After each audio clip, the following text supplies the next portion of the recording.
स्वागत है आपका ईटी नाउ स्वदेश पर। आप देख रहे हैं खरा सौदा। मैं हूं आपके साथ शेषा अध्वर्यु और अगले 2.5 घंटे में हम आपको बताएंगे ग्लोबल बाजारों से कैसे संकेत है, खबरों के दम पर, ब्रोकरेज रिपोर्ट्स के दम पर कौन से स्टॉक्स फोकस में रहेंगे। हमारे साथ कई सारे दिग्गज मेहमान भी जुड़ेंगे जो आपको ट्रेडिंग आइडियाज तो देंगे ही, लेकिन फंडामेंटल्स के लिहाज पर कौन से स्टॉक्स पर आपको नजर रखनी चाहिए उस पर भी चर्चा करेंगे। कुछ ही देर में डिम्पी भी हमारे साथ जुड़ेंगे जो कौन से लेवल्स पर नजर रखनी चाहिए और टेक्निकल्स के लिहाज से कहां पर फोकस रहे उस पर भी चर्चा करेंगे। लेकिन सबसे पहले भारतीय बाजारों की बात करें तो शुक्रवार और पिछले हफ्ते की कमजोरी के बाद कल काफी अच्छी शुरुआत रही इस हफ्ते की भारतीय बाजारों के लिए। निफ्टी ऑटो को छोड़कर सभी सेक्टोरल इंडेक्स कल हरे निशान में बंद होते हुए नजर आए। निफ्टी रियल्टी इंडेक्स में अच्छी खासी तेजी थी। कई सारे सेक्टर और स्टॉक स्पेसिफिक मूवर्स भी दिखे। सीमेंट सेक्टर में काफी एक्शन था। लेकिन आज कौन से बड़े 4 ट्रिगर्स होंगे जहां पर आपको नजर रखनी चाहिए, सबसे पहले उस पर फोकस करेंगे। ग्लोबल बाजारों के संकेत की बात करें तो वहां पर से ज्यादा कुछ निकल कर नहीं आया। डाउ जोन्स नीचे से 400 अंक चढ़ा। गिफ्ट निफ्टी सपाट 23,780 के आसपास। तो ग्लोबल बाजारों से कोई बड़े ट्रिगर्स नहीं है। एशियाई बाजारों में भी मिला जुला कारोबार आज सुबह निकल कर आया है। एफआईआईज की बात करें तो कैश मार्केट में छठे दिन लगातार कल के सत्र में बिकवाली दिखी और एफआईआईज ने दिसंबर में अब तक करीब 4,300 करोड़ के शेयर बेचे हैं। एफआईआईज की बिकवाली का ट्रेंड अभी भी कंटिन्यू होता हुआ नजर आया। हाल फिलहाल में थोड़ी सी खरीदारी दिखी थी, लेकिन फिर एक बार ट्रेंड रिवर्स होता हुआ। बैंक निफ्टी की एक्सपायरी आज फ्यूचर्स में करीब 53% का रोल ओवर दिखा है। लास्ट के 1 घंटे में काफी वॉलेटिलिटी इस एक्सपायरी के चलते आज के सत्र में दिखाई दे सकती है। डिफेंस शेयरों पर फोकस रहेगा। 2 बड़ी ब्रोकरेज रिपोर्ट्स डिफेंस सेक्टर पर आज निकल कर आई है। फिलिप कैपिटल की इनिशिएटिंग कवरेज रिपोर्ट है। एचएएल यानी हिंदुस्तान एरोनॉटिक्स और बीईएल भारत इलेक्ट्रॉनिक्स, भारत डायनामिक्स, इन तीनों स्टॉक्स पर उन्होंने खरीदारी की राय दी है। और फिलिप कैपिटल के साथ ही कुछ और भी ब्रोकरेज रिपोर्ट्स इस सेक्टर पर निकल कर आई है। तो 2 बड़ी ब्रोकरेज रिपोर्ट्स जिसके दम पर डिफेंस सेक्टर में आज के ट्रेडिंग सेशन में एक्शन दिखेगा।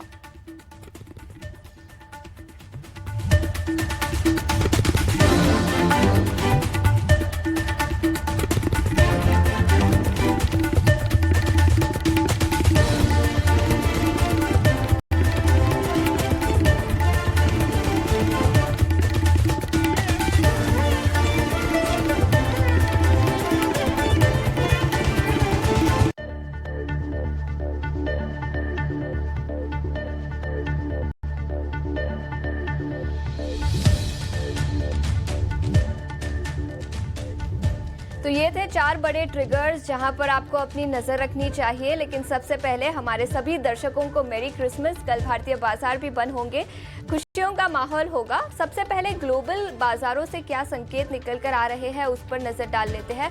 गिफ्ट निफ्टी से सपाट ओपनिंग के संकेत आज सुबह निकल कर आ रहे हैं। लेकिन ग्लोबल बाजारों की बात करें तो अमेरिकी बाजार कल हरे निशान में बंद होते हुए नजर आए।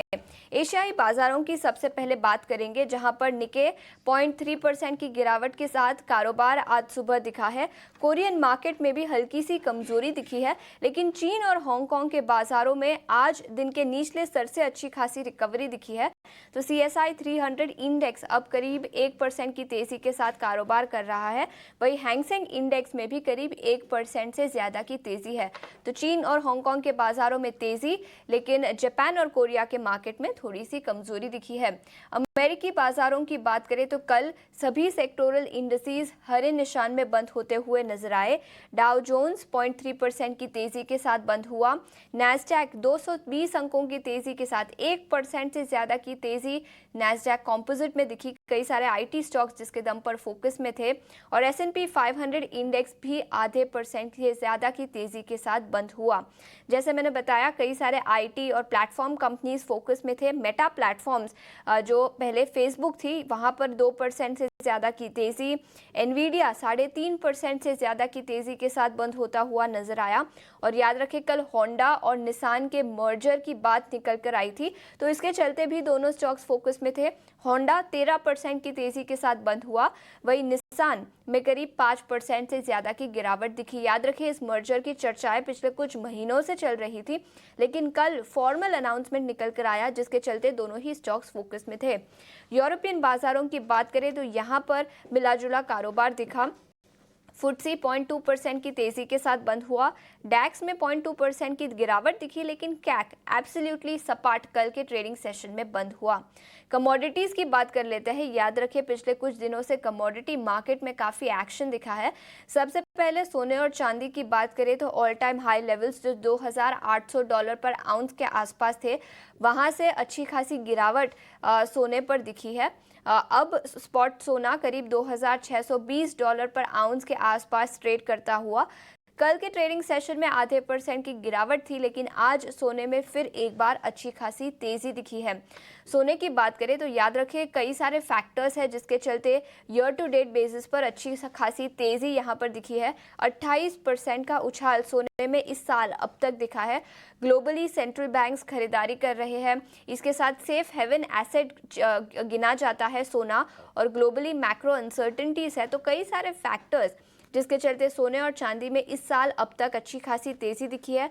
सोने में 28% का उछाल और चांदी में भी करीब 26% का उछाल दिखा है।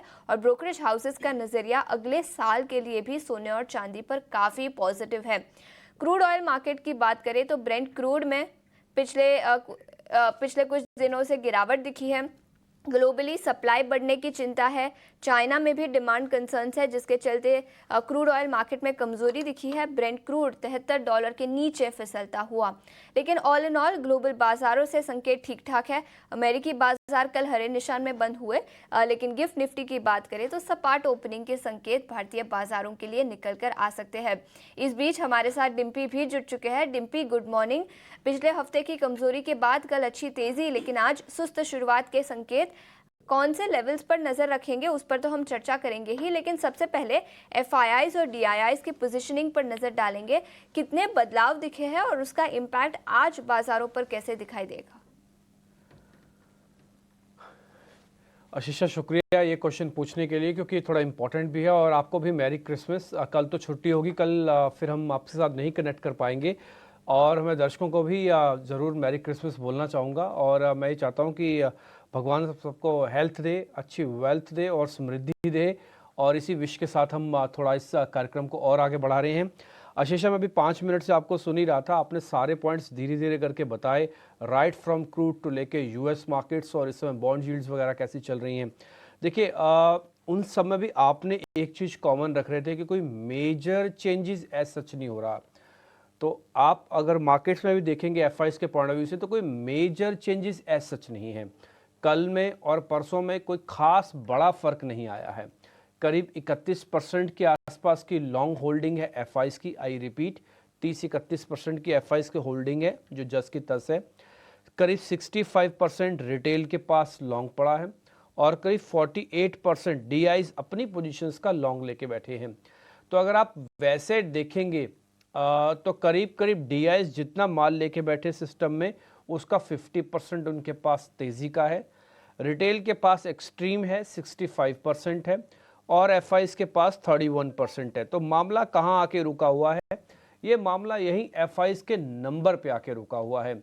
अगर आप ये देखेंगे, नंबर पिछले 10-20 दिनों में यहीं का यहीं है, और इसी 20 दिनों के अंदर ही आपने 200 दिनों की एवरेज से वापस ऊपर आए, ऊपर से वापस 200 दिनों के एवरेज को टेस्ट किया, और कल near to 200 day moving average आपने जाके बंद किया। अगर आप यहाँ पे नंबर्स को गौर से देख रहे होंगे तो इंडेक्स ऑप्शंस के अंदर अभी भी सेलिंग चल रही है, जो करीब 28,000 करोड़ रुपए की है। क्योंकि हफ्ता डेरिवेटिव एक्सपायरी का भी है, इसलिए रोल ओवर के नंबर्स और ओपन इंटरेस्ट बहुत गंभीरता से देखा जाना चाहिए। रोल ओवर के नंबर ये कह रहे हैं कि मार्केट्स के अंदर कोई बहुत एग्रेसिव रोल ओवर अभी तो नहीं हो रहा है। आज क्योंकि ये बैंक निफ्टी की एक्सपायरी है, कल छुट्टी है, फिर परसों निफ्टी की एक्सपायरी होगी, तो आई होप सो कि इन 2 दिनों में रोल ओवर थोड़ा पिकअप हो जाएगा निफ्टी का। बैंक निफ्टी का तो आज क्योंकि एक्सपायरी है, तो आज सेकंड हाफ में थोड़ा बहुत वॉलिटिलिटी रह सकती है, बट फर्स्ट हाफ में ये सुस्त रहने की चांसेस है। वजह मैं आपको बताता हूँ। 30% का कल ओपन इंटरेस्ट शेड हो गया है ना। तो कल जब एफआई शॉर्ट्स को कवर कर रहे थे तो टिपिकली थोड़ा बहुत कवरिंग उनकी तरफ से भी आई है, करीब मैं बोलूँगा आधे 1% तक की।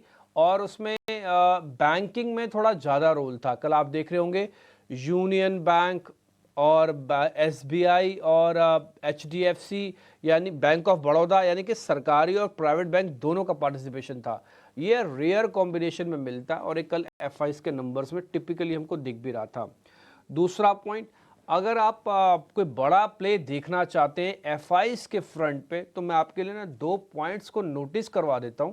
आगे जब भी आए, मैं आपकी स्क्रीन पे बैठा हूं ना बैठा हूं, आप उस स्क्रीन पे उस तरफ से देख रहे हो ना देख रहे हो, आप कहीं भी हो, आप इसको थोड़ा सा एक थंब रूल जैसा समझ लीजिएगा। 12% से लेके 15% के बीच बीच में, अभी हम 31 चल रहे हैं, आई रिपीट माई सेल्फ, अभी हम 31% पे चल रहे हैं। 12 से लेके 15% के बीच में जब भी एफआईज की होल्डिंग आ जाए, हाँ, तो आप फिर किसी से पूछना नहीं, किसी से कोई बात मत करना। शॉर्ट ऑफ अमाउंट यानी कि थोड़ा सा भी अमाउंट आप अगर उसके अंदर डालना चाहो तो बिल्कुल डाल सकते हो, इसमें कोई दो राय नहीं है। जब तक हम 31 की लॉन्ग परसेंट पोजीशंस लेके बैठे हैं, ये ±10% करता चलेगा आशीषा। +10 में आपको फील ये होगा कि अब बाजार नहीं रुकेगा, और -10 में ये फील होगा कि अब भी बाजार नहीं रुकेगा, अब हम लेवल्स तोड़ के रहेंगे। तो ये जब तक +10 और ±10 जब तक करता रहेगा, तब तक आपको फील गुड फील बैड कराता रहेगा और इतनी माहीन चर्निंग करेगा कि आपके पैसे ले जाएगा। एग्जाम्पल अगर आप कहें तो मैं कल आपको बता दूं, कल अगर आप चेक करना चाहें तो निफ्टी का ही 23,800 की कॉल और 23,800 की पुट को, दोनों को अमूमन ज़्यादातर समय लाल निशान में रखा, ज़्यादातर समय, और मेरे को लगता है शायद क्लोजिंग भी ऐसे ही कुछ हुई होगी। तो इसलिए एफआईज के डिपेंडेंट पे अभी भी है मार्केट को बड़े लेवल ब्रेक करने के लिए एफआईज की रिक्वायरमेंट है जो एब्सेंट है। इसी को ही काफ़ी सारे लोग फॉलो बाइंग भी कहते हैं, वो दोनों एब्सेंट है। ये प्रोड्यूसर साहब ने वो कॉल फायर कर दिया आपके सामने, आप देखो 23,800 की कॉल और 23,800 की पुट, दोनों ने कल पैसा गंवाया, यानी कि एक ही टेबल पे बैठे हुए चर्निंग हो रही है। तो एफआईज जब तक अब +10 और -10 करते रहेंगे ना, तो आपको कुछ ज़्यादा बड़ा काम नहीं करना है। हाँ, ये जिस दिन 12 से 15 की रेंज में आ जाए, उस दिन आप बड़ा काम जरूर करना। ये एफआईआईज और डीआईआईज की पोजीशनिंग, इस पर हमने विस्तार में चर्चा की, लेकिन इसी नोट पर निफ्टी और बैंक निफ्टी पर भी नज़र डालेंगे। और सबसे पहले निफ्टी की बात करें तो याद रखिए पिछले हफ्ते सभी दिन निफ्टी लाल निशान में बंद होता हुआ नजर आया था, लेकिन कल वो ट्रेंड रिवर्स हुआ। 165 अंकों की तेजी के साथ निफ्टी 23,750 के आसपास बंद हुआ। डिम्पी, आज कौन से लेवल्स पर हमें नजर रखनी चाहिए और कल की तेजी, क्या आज वो मोमेंटम कंटिन्यू होता हुआ नजर आएगा? देखिए, इसके ना काफ़ी हद तक आप डेरिवेटिव एक्सपायरी को भी क्रेडिट दे सकते हैं। एक्चुअली हुआ क्या कि अगर आप साल का रिटर्न देखेंगे इंडेक्स का, वाईटीडी में बोल रहा हूँ, तो निफ्टी करीब करीब 10% का रिटर्न दिया है। On and average he FD rate से ज़्यादा है। तो ये ठीक साल गया आपका वैसे अगर देखा जाए, क्योंकि ये लास्ट कैलेंडर ईयर की लास्ट एक्सपायरी भी है, इसलिए मैं बता रहा हूँ ये साल वैसे आपका ठीक गया है। एवरेज में अगर आप देखें, थोड़ा लास्ट में चर्निंग हुई, बट पहले का जो एबनॉर्मल गेन्स आपके आए थे, तो एवरेज ठीक आई है वाईटीडी की, वो करीब 10% के आसपास की है। अब आते हैं कि कल के सेशन में क्या हुआ। देखिए आशीषा, कल के सेशन में मार्केट के अंदर थोड़ी सी शॉर्ट्स की कवरिंग हुई है, और मैं आपको कई बार ये बात बता भी चुका हूँ, आपने नोटिस खुद से भी की होगी, अब तो आपको भी याद हो गया होगा कि शॉर्ट कवरिंग शॉर्ट लिव्ड होती है। यही शॉर्ट कवरिंग अगर डेरिवेटिव एक्सपायरी के वीक में आ जाए ना, तो इसकी वैल्यू सिर्फ उसी वीक की तक की ही रहती है, क्योंकि ये एडजस्टमेंट्स का गेम है, और उसके बाद आपकी नई सीरीज शुरू हो जाएगी। एक और चीज़ आपको और भी पता है कि F&O के अंदर काफ़ी बड़े लेवल पे चेंजेस हो रहे हैं, उसमें रेगुलेशंस के भी चेंजेस हो रहे हैं। इसी रेगुलेशंस की चेंजेस की भी वजह से भी एफआईज का पूरा रुख अभी इंडिया में नहीं है। आपने कल परसों खबर सुनी होगी 16 शेयर बाहर गए, उससे पहले खबर सुनी होगी 45 शेयर जुड़ गए। तो अभी तो शेयर्स को भी जोड़ा और घटाया गया। फिर आपने एक खबर सुनी थी कि जी बैंक निफ्टी की वीकली ऑप्शंस खत्म कर दी गई, जो कि इसी एक्सपायरी में खत्म हुई है। तो कहने का मेरे मतलब ये है कि अभी हम थोड़े एक्सपेरिमेंटल स्टेज पे भी हैं बिकॉज ऑफ रेगुलेशंस। तो ये भी एक बड़ा कारण है कि एफआईज अभी इंडिया में थोड़ा सेटलमेंट की वेट कर रहा है। मल्टीपल ट्रिगर्स आपको नई सीरीज में मिलेंगे। कैसे? अर्निंग्स मिलेगी, यूएस के प्रेसिडेंट का ताजपोशी होगी, यानी कि अपना ऑफिस संभालेंगे वो। उसके बाद आप यहाँ पर अर्निंग्स के पॉइंट ऑफ व्यू के साथ साथ ये भी देखेंगे कि बजट की क्या तैयारी हो रही है, प्री बजट जिसको हम कहते हैं टिपिकली। तो ये 3-4 मेगा ट्रिगर्स हैं जो आपकी अगली सीरीज में काफ़ी वॉलिटिलिटी लेके आएंगे। तो इसलिए काफ़ी सारे लोग कम रोल ओवर कर रहे हैं, इसी सीरीज में सौदों की कटान कर रहे हैं, साल का रिटर्न 10% लेके सेटिस्फाइड होना चाहते हैं। इसलिए जो aggression to the another series है, यानी कि नेक्स्ट सीरीज है, वो थोड़ा सा कम है मार्केट के अंदर। यही हमने आपको वजह कल भी बताई थी कि थोड़ी सी शॉर्ट कवरिंग हो गई, और शॉर्ट कवरिंग शॉर्ट लिव्ड होके आपको एक रेंज में छोड़ देगी। आपको मैं कल एक बात बताऊं, कल आप दिन भर में आपने एफर्ट्स किए लेकिन 23,834 के ऊपर की क्लोजिंग नहीं कर पाए। एक बार हमने 834 दिखाया जरूर, बट क्लोज नहीं कर पाए। ये 200 दिनों की एवरेज है, वो पार हो जाती तो कल अच्छा होता, लेकिन नहीं हुई और आप टूटे भी नहीं। आपने 165 पॉइंट भी जोड़ा और 200 दिन भी नहीं पाया। कहने का मेरे मतलब अभी आप रेंज में रहोगे, आज भी आप रेंज में रहोगे। कल जो हमने लेवल्स बताए थे वो आपने देखे, आज भी वो लेवल्स शायद आप वही देखेंगे। मैं फिर से वो रिपीट कर देता हूँ, 23,800 आज पहला रेजिस्टेंस है, क्योंकि हम नियर टू द रेजिस्टेंस है, इसलिए 23,900 24,000 तक ये पूरा बैंड रेजिस्टेंस का है। हर 100 पॉइंट पे आपको रुकना होगा, और मेरे को नहीं लगता कि डेरिवेटिव एक्सपायरी के डाटा में इतना दम है कि आपको भी 24,000 के ऊपर लाके बिठा पाए। नीचे की सपोर्ट की बात कर देता हूँ, 23,500 23,600 वाला एरिया सपोर्ट का एरिया, अगर ये ब्रेक होता है जिसकी प्रोबेबिलिटी काफ़ी कम है, तो ये 23,300 तक भी जाएगा, जिसकी प्रोबेबिलिटी काफ़ी कम है। आई रिपीट माई सेल्फ, हाँ, तो 23,500 से लेके आप रफ में 24,900 के बीच में इस बार के 2 से 3 दिन जो भी ट्रेडिंग सेशंस बचे हैं, आप इसमें से इसको शांति से निपटा दोगे, कोई बड़ा मूव नहीं आएगा। बड़ा मूव नहीं आएगा निफ्टी पर, लेकिन इसके अलावा बैंक निफ्टी की बात करें तो ये कल आउट परफॉर्म करता हुआ नजर आया। करीब 1% से ज्यादा की तेजी दिखी, 550 अंकों की तेजी, 600 अंकों की तेजी के साथ 51,300 के पार निकलता हुआ दिखा। डिम्पी, निफ्टी बैंक पर आपकी क्या राय होगी और कौन से लेवल्स आज हम देख सकते हैं निफ्टी बैंक पर? देखिए आशीषा, कल जब हम चार्ट्स में दिखा रहे थे और दर्शकों के सामने ये बात भी रख रहे थे, हमने ये बात रखी भी थी कि बैंक निफ्टी ना ज़्यादा स्ट्रांग है, ज़्यादा अच्छी कन्विक्शन के साथ चलता है। और एक कल हमने आपको चार्ट के जरिए बताया कि वो 200 दिनों की टिपिकली एवरेज को अभी तक तो उसने तोड़ा भी नहीं, टेस्ट तो बहुत दूर की बात है, तोड़ा भी नहीं है।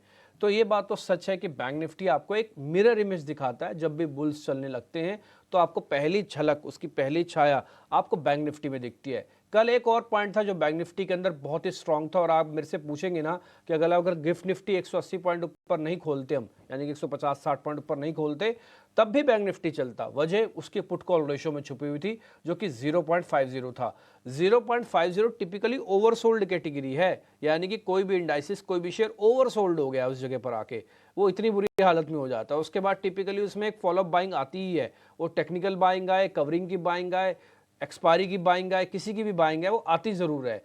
तो वो कल आई टिपिकली। तो आज, कल और आज में इतना फ़र्क हुआ है कि 59 पे हम पहुंच गए और निफ्टी में 0.84 पे पहुंचे, बट दोनों अभी भी काफ़ी लाइट हैं। और मेरे को लगता है अगली सीरीज को हम पॉजिटिव नोट के साथ लेके जा रहे हैं बैंक निफ्टी का भी। I repeat my self, bank Nifty में अभी भी काफ़ी जगह है जो कि ऊपर आ सकता है। बैंक निफ्टी का 200 दिनों का एवरेज 50,534 पे है, जो यहाँ से करीब 700-800 पॉइंट नीचे है।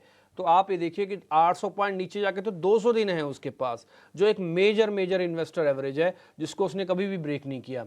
और उसके बाद ऊपर जाने पर वापस लेवल्स टू अचीव हैं, जो कि 51,800 के आसपास के बनते हैं।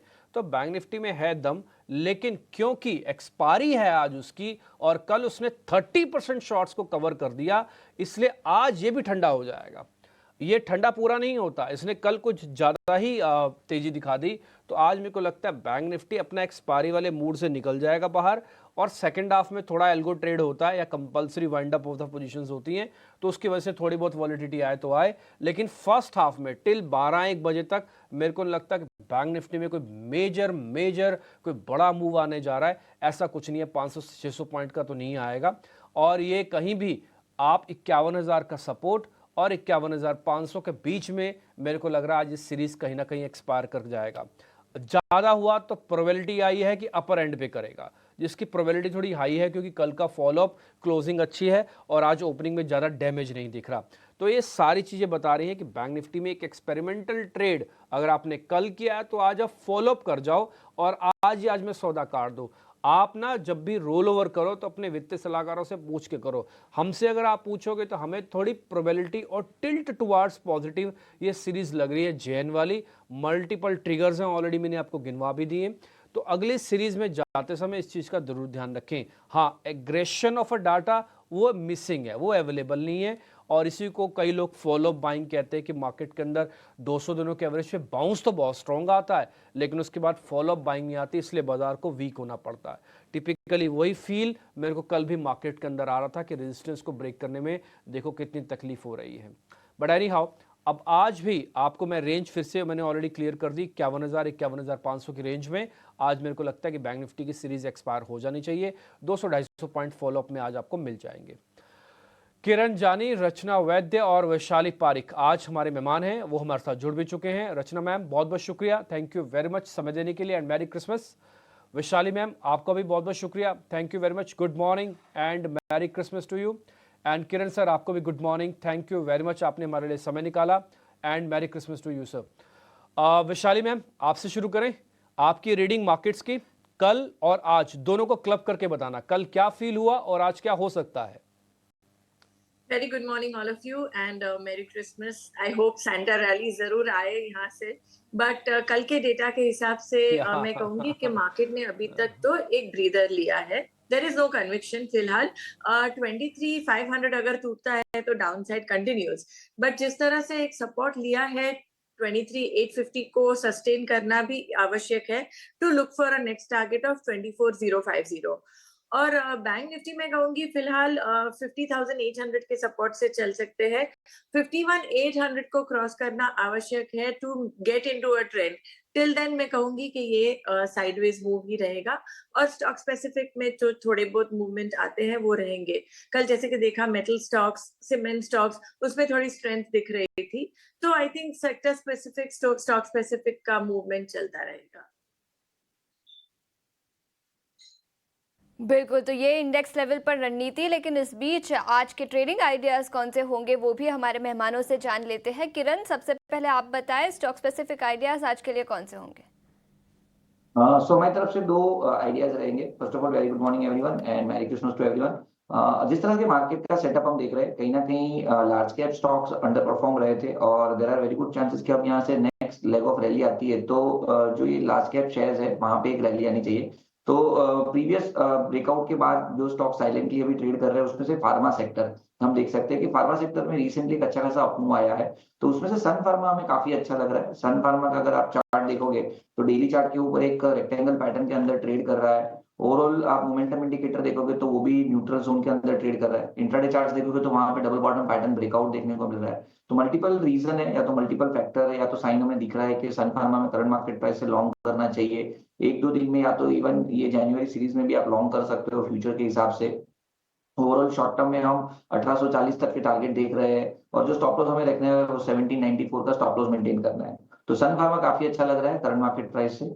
दूसरा, आईसीआईसीआई बैंक में हमें काफी अच्छी तेजी देखने को मिल सकती है। रीजन भी, तीसरी बार उसने अपने 1340 1330 का रेजिस्टेंस फेस किया है। उस रेजिस्टेंस को फेस करके पहली बार जब स्टॉक नीचे आया था 1220 तक के लो बनाए थे, उसके बाद 1240 और इस टाइम अगर आप देखो तो 1280। तो एक हायर लोज पैटर्न कंटिन्यू है जो कहीं ना कहीं एक बुलिश ट्रेंड दिखा रही है। साथ ही साथ जो रिसेंट करेक्शन आया है उसमें 50 दिन की मूविंग एवरेज के आसपास मल्टीपल डोजी कैंडलस्टिक्स पैटर्न बनाई है। मोमेंटम इंडिकेटर पे भी हिडन बुलिश डाइवर्जेंस दिख रहा है। सेम डाइवर्जेंस हमें बैंक निफ्टी पे भी दिख रहा है। तो there are very good chances कि जो रिसेंट लो बना है 1274 का, अगर वो ब्रेक नहीं होता है तो यहाँ से एक अच्छी खासी रैली एक्सपेक्ट कर सकते हैं हम। तो करंट मार्केट प्राइस से आईसीआईसीआई बैंक भी हम लॉन्ग करेंगे। शॉर्ट टर्म में 1320 तक के टारगेट हम एक्सपेक्ट कर रहे हैं and 1284 as a stop loss हमें मेंटेन करना है आईसीआईसीआई बैंक के ऊपर। तो दोनों लार्ज कैप स्टॉक्स है, एक प्रीवियस ब्रेकआउट को रिस्टेट कर रहा है और दूसरा अपनी कंटिन्यू बुलिश पैटर्न के अंदर है। तो ICICI bank and Sun Pharma दोनों लॉन्ग करेंगे। करने की सलाह, आईसीआईसीआई बैंक 1320 तक के लक्ष्य दिखाई दे सकते हैं और सन फार्मा इस स्टॉक पर भी फार्मा सेक्टर से खरीदारी की राय, जहां पर 1840 का लक्ष्य किरण ने दिया है। रचना जी बहुत बहुत शुक्रिया जुड़ने के लिए। आप भी बता दीजिए आपके स्टॉक स्पेसिफिक आइडियाज कौन से होंगे आज। गुड मॉर्निंग और क्रिसमस ग्रीटिंग्स टू एवरीबॉडी। और जहां तक मेरे स्टॉक आइडियाज की आज के लिए बात है तो उसमें एक आइडिया रहेगा टीसीएस। टीसीएस में कल इंपॉर्टेंट सपोर्ट पे प्राइस गया था। पिछले 3-4 दिन की स्ट्रॉन्ग गिरावट के बाद 200 पीरियड एवरेज को प्राइस ने कल टच किया है और वहां से हल्का सा एक सपोर्ट इमर्ज होने की कोशिश हुई है। अगर आज एफआईआईज सही में ही बिकवाली में थोड़ा लगाम रहेगा और उनकी एब्सेंस रहेगी तो शायद बुल्स को they could be having a field day and यहाँ पे एक ये इम्पोर्टेंट काउंटर बन सकता है जहाँ पे अच्छी गिरावट के बाद अच्छे सपोर्ट से और एक अच्छे सेक्टर में अपमूव की उम्मीद बन सकती है। तो कल के लो के साथ फ्यूचर्स में 4120 के एसएल के साथ यहाँ पे अगर लॉन्ग करा जाए तो अपसाइड में 4200 एंड 4250 के टारगेट्स टीसीएस के फ्यूचर्स पे बना सकते हैं। और इसी के साथ जो दूसरा मैं काउंटर देना चाहूंगी that would be HDFC bank. HDFC bank में कल ऑलरेडी स्ट्रेंथ का थोड़ा एग्जीबिशन हुआ था और अगर यहाँ पे भी मार्केट आज अगर थोड़ा सा संभला कम से कम गिरावट रुकी तो यहाँ पे और फर्दर स्ट्रेंथ दिख सकती है। 1800 पे है ये काउंटर, अगर 1780 फ्यूचर्स पे होल्ड कर जाएगा तो यहाँ पे भी 1820 और 1835 के नंबर्स फ्यूचर्स पे हमें शायद देखने को मिल सकते हैं। अलग अलग स्टॉक्स में बाय सेल सेल बाय आपको दोनों तरह के ट्रेड मिल रहे हैं अभी मार्केट के अंदर। और ये जैसे आप टीसीएस देखें कल, हालांकि इसने दिन भर की अपनी स्ट्रेंथ खो दी थी लेकिन वापस से एक ट्रेड लिया जा सकता है। कल बड़ी वजह ये भी थी कि बैंकिंग काउंटर्स चल रहे तो आईटी का मोमेंटम मार्केट्स में गुम हो गया। वो चेक एंड बैलेंस का एक तरीका होता है जो कि इंडेक्स मैनेजमेंट के कई बार काम आता है। तो बैंक्स और आईटी रेयर कॉम्बिनेशन के साथ चलते हैं, लेकिन जिस दिन चलते हैं तो उस दिन मार्केट अपने सपोर्ट को छोड़ के रेजिस्टेंस को ब्रेक करने की अटेम्प्ट लेता है। कल फेलियर होने की बड़ी वजह यानी कि 23,800 के ऊपर ना क्लोज होने की वजह ये आईटी स्टॉक्स भी थे, जिसमें से टीसीएस ने अपनी सारी स्ट्रेंथ को खो दिया था। बट एनी हाउ आज फिर से आपको बाय मिल गया। विशाली पारिक की कॉल्स अभी बाकी हैं। विशाली मैम, आपके ट्रेड कौन से हैं? मैं चूज करूंगी रियलिटी सेक्टर में से लोढ़ा मैक्रोटेक डेवलपर्स। वो भी कल एक हमने देखा ड्यूरिंग द डे थोड़ी स्ट्रेंथ दिख रही थी और एक अपवर्ड मूव की भी पॉसिबिलिटी है। 1425 के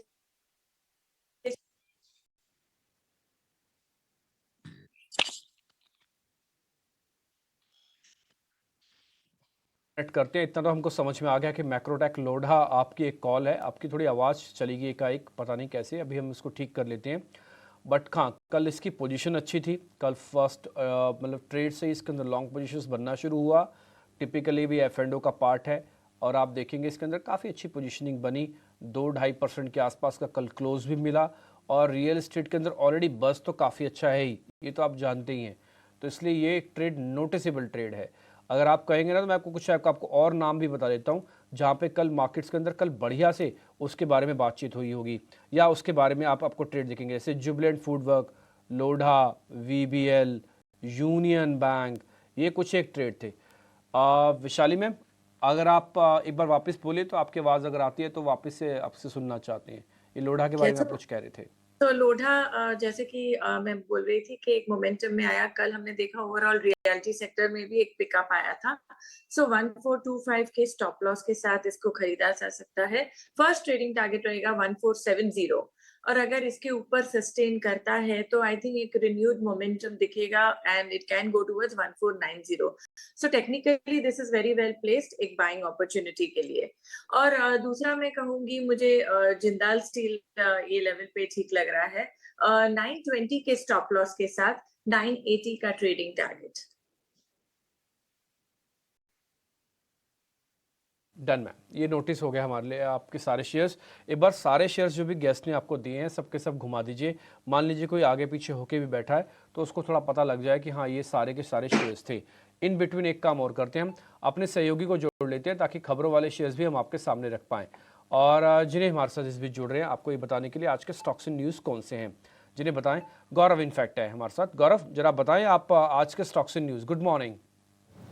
जी हाँ, तो आज सबसे पहले शुरुआत करते हैं भारत फोर्ज के साथ यहाँ पे एक बड़ी खबर आ रही है। कंपनी की जो होली ओन सब्सिडरी है भारत फोर्ज अमेरिका, इसमें कंपनी जो है वो फंड्स इन्फ्यूज करने वाला है और ये जो फंड्स है वो लगभग $64 मिलियन जो है वो इन्फ्यूज करने वाला है। इसके अलावा बात करते हैं ओबेरॉय रियल्टी की। यहाँ पे कंपनी ने कहीं पे डेवलपमेंट एग्रीमेंट साइन किया है। अलीबाग में उनका एक लैंड पार्सल है 81 एकर्स का। इसके ऊपर कंपनी जो है वो एक 5 स्टार होटल भी बंधेगी और इसी के साथ साथ लगभग 150 से भी ज़्यादा रेसिडेंशियल विलाज जो है उसका एक प्रोजेक्ट है और इसके चलते ओबेरॉय रियल्टी भी नजर रखना काफ़ी ज़रूरी है। इसके अलावा बात करते हैं सिम्फनी पे। कंपनी ने कहीं पे कहा है कि 70 न्यू प्रोडक्ट जो है उन्होंने लॉन्च किए हैं एयर कूलर के सेगमेंट में और इसी के चलते हुए एक इनोवेशन जो है वो मार्केट में ला रही है और इनोवेशन के चलते हुए उनका मानना यह है कि आगे जाके ये जो इनोवेटिव ड्राइव है कंपनी की तरफ से वो वैसे ही कंटिन्यू रहेगी। इसके अलावा फोकस करते हैं जैगल प्रीपेड के ऊपर। कंपनी ने फिलहाल में ही QIP के थ्रू 595 करोड़ रेज किए थे। इसका जो इशू प्राइस है वो कंपनी ने 523 रुपीस का रखा है, जो कि 5% डिस्काउंट पे है अगर हम फ्लोर प्राइस के साथ कंपेयर करें तो। इसके अलावा बात करते हैं प्रेस्टीज एस्टेट के बारे में, क्योंकि अगर हम बात करें एजेंसीज के थ्रू जो न्यूज़ आई है उसका अगर माने तो कहीं पे कंपनी जो है 7,000 करोड़ का जो रीडेवलपमेंट प्रोजेक्ट है मुंबई का, जो कि मुंबई का एक सबसे बड़े प्रोजेक्ट्स में से एक प्रोजेक्ट हो सकता है, इसके लिए काफ़ी ज़्यादा बातचीत कर रहा है और इसमें जो बिडिंग है वो हमें कंपनी की तरफ से देखने को मिल सकती है। इसी के अलावा कोफोज के ऊपर भी एजेंसीज के ऊपर न्यूज़ आई है। उनका मानना यह है कि कोफोज और सिग्निटी टेक्नोलॉजी जो है उसका मर्जर जो है उसके लिए काफ़ी अच्छे से प्रोग्रेस चल रही है और आगे जाके काफ़ी जल्दी ही हमें ये जो मर्जर है वो कंप्लीट होते हुए हमें देखने को मिल सकता है। आखिर में बात करते हैं ग्रीव्स कॉटन, यहाँ पे भी फोकस बना रहेगा क्योंकि फिलहाल में ही कंपनी की जो होली ओन सब्सिडरी है ग्रीव्स इलेक्ट्रिक मोबिलिटी, उन्होंने DRHP साइन किया है और अगर हम DRHP के थ्रू गए तो ऐसे है कि कहीं पे कंपनी जो है वो 1000 करोड़ जो है इशू कर सकती है, एक जो रेस कर सकती है मार्केट से इस IPO के चलते हुए और इसी के चलते हुए इस कंपनी पे भी नज़र बनी रहेगी। तो खबरों के दम पे आज ये सब स्टॉक्स है जहाँ पे हमारी नज़र ज़रूर बनी रहेगी। बहुत शुक्रिया। एक काम करते हैं, ग्रीव्स कॉटन से शुरू कर लेते हैं। कल 230 के आसपास बंद हुआ है। किरण सर एक बार जरा चेक करना, ग्रीव्स कॉटन खबर रखिएगा सामने स्क्रीन पर।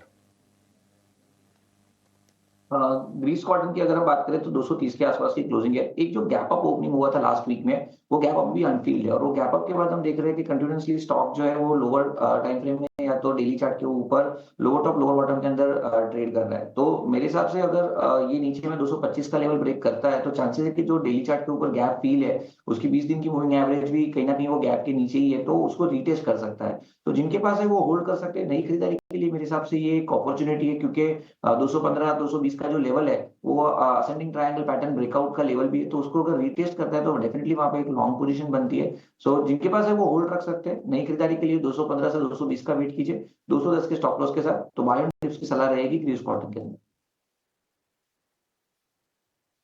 ठीक है विशाली मैम, ये एक जरा प्रेस्टीज एस्टेट और चेक कर लेना, आपकी तो लिस्ट में आज है ना एक रियल एस्टेट काउंटर लोड। एक बार जरा प्रेस्टीज भी चेक करो, उसमें भी खबर है 7,000 करोड़ का रीडेवलपमेंट है उसके पास। सो प्रेस्टीज भी कल हमने देखा दैट वो भी एक स्ट्रेंथ दिखा रहा था, तो आई थिंक ये एक बाइंग का मौका दिख रहा है। 1730 के स्टॉप लॉस के साथ इसको कंसिडर किया जा सकता है और आई थिंक ये 1780 के टारगेट के लिए एक ट्रेडिंग स्ट्रेटेजी बन सकती है। ठीक है डन।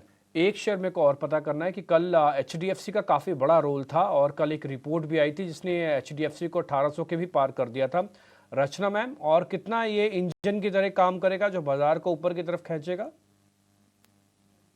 जी, HDFC बैंक की जहां तक बात है, यहाँ पे पॉसिबिलिटी है कि ये स्ट्रेंथ और ये जो थोड़े टाइम पहले ब्रेकआउट आया था, मल्टी मंथ्स का ब्रेकआउट था, जिसमें से थोड़ा रिट्रेसमेंट हमने ओवरऑल मार्केट के पुल बैक की वजह से देखा। अब यहाँ पे अगर ये जो स्ट्रेंथ कल दिखाई है वो अगर आगे फर्दर डेवलप होती है तो ये ब्रेकआउट और सॉलिडिफाई होके फ्रक्टिफाई होके आगे जाएगा और नियर टर्म में 1850 की तरफ भी हम जा सकते हैं। आज का हमने टारगेट इंट्राडे के लिए 35 तक दिया है, लेकिन नियर टर्म में 50 तक भी जा सकता है। और अगर लॉन्गर टर्म की बात करें तो यहाँ पे हमें 2000 के नंबर्स भी अगली दिवाली तक दिख सकते हैं।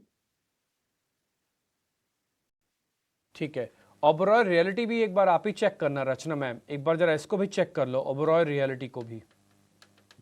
जी बिल्कुल, ओबेरॉय रियल्टी की जहां तक बात है, यहाँ पे भी ये काउंटर बहुत ही स्ट्रॉन्ग ट्रेंड में है और एक दो दिन के बुलगन के बाद यहाँ पे कल एक सपोर्ट लिया है प्राइस ने करीब 2250 से।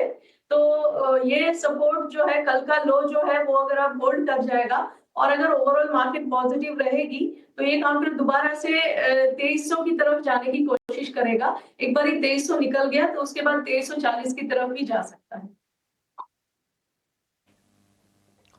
ठीक है, डन। ये अलग अलग स्टॉक्स पे देखिए हम आपके सामने रिकमेंडेशन ले रहे हैं, खबर है, खबर भी आपके सामने है। देखिए होता क्या है ना, खबर आने के बाद कई बार गैप अप हो जाता है, कई बार गैप डाउन होगा या उसमें चेंजेस जो भी होंगे, लेकिन एक्सपर्ट्स का एक व्यू मिल जाता है ना आपको, तो आइडिया लगता है अच्छा इसकी बैंडविड्थ इतनी है, ये इतना जा सकता है, ये चलेगा भी नहीं चलेगा, है ना। जैसे आज एक न्यूज़ थी लेकिन डाटा उतना स्ट्रॉन्ग नहीं है उसका, क्रॉम्पटन ग्रीव्स का, तो उसके बाद सर ने कहा कि इस पर मत ट्रेड करो, ठीक। और जैसे ही हमने HDFC के बारे में पूछा, उसमें हालांकि कोई खबर नहीं थी लेकिन कल की क्लोजिंग अच्छी थी, तो आज रचना मैम की कॉल में भी था और हमने भी उनसे पता किया कि कैसे ट्रेड किया जाए। ग्रीव्स कॉटन की बात हो रही है, हाँ ये वाला, तो कल की अच्छी क्लोजिंग नहीं थी, तो किरण सर ने कहा रोक दो इसको एक बार। तो यही वजह है कि हम सारे स्टॉक्स इन न्यूज़ में से कुछ एक शेयर छांट लेते हैं और उसमें एक्सपर्ट्स का व्यू पॉइंट आपके सामने रखते हैं, ताकि आपके लिए फिगर आउट करना आसान हो जाए कि किसको पकड़ना है और किसको छोड़ना है। यूफोरिया में नहीं जाना आपको, ठीक है। आगे बढ़ते हैं, जरा ब्रोकिंग हाउसेस की रिपोर्ट्स भी आपके लिए लेके आते हैं। जिन्हें नागर इस बीच मेरे साथ जुड़ चुके हैं ये रिपोर्ट्स बताने के लिए। जिन्हें गुड मॉर्निंग, बताइए आज की ब्रोकिंग हाउसेस की रिपोर्ट्स।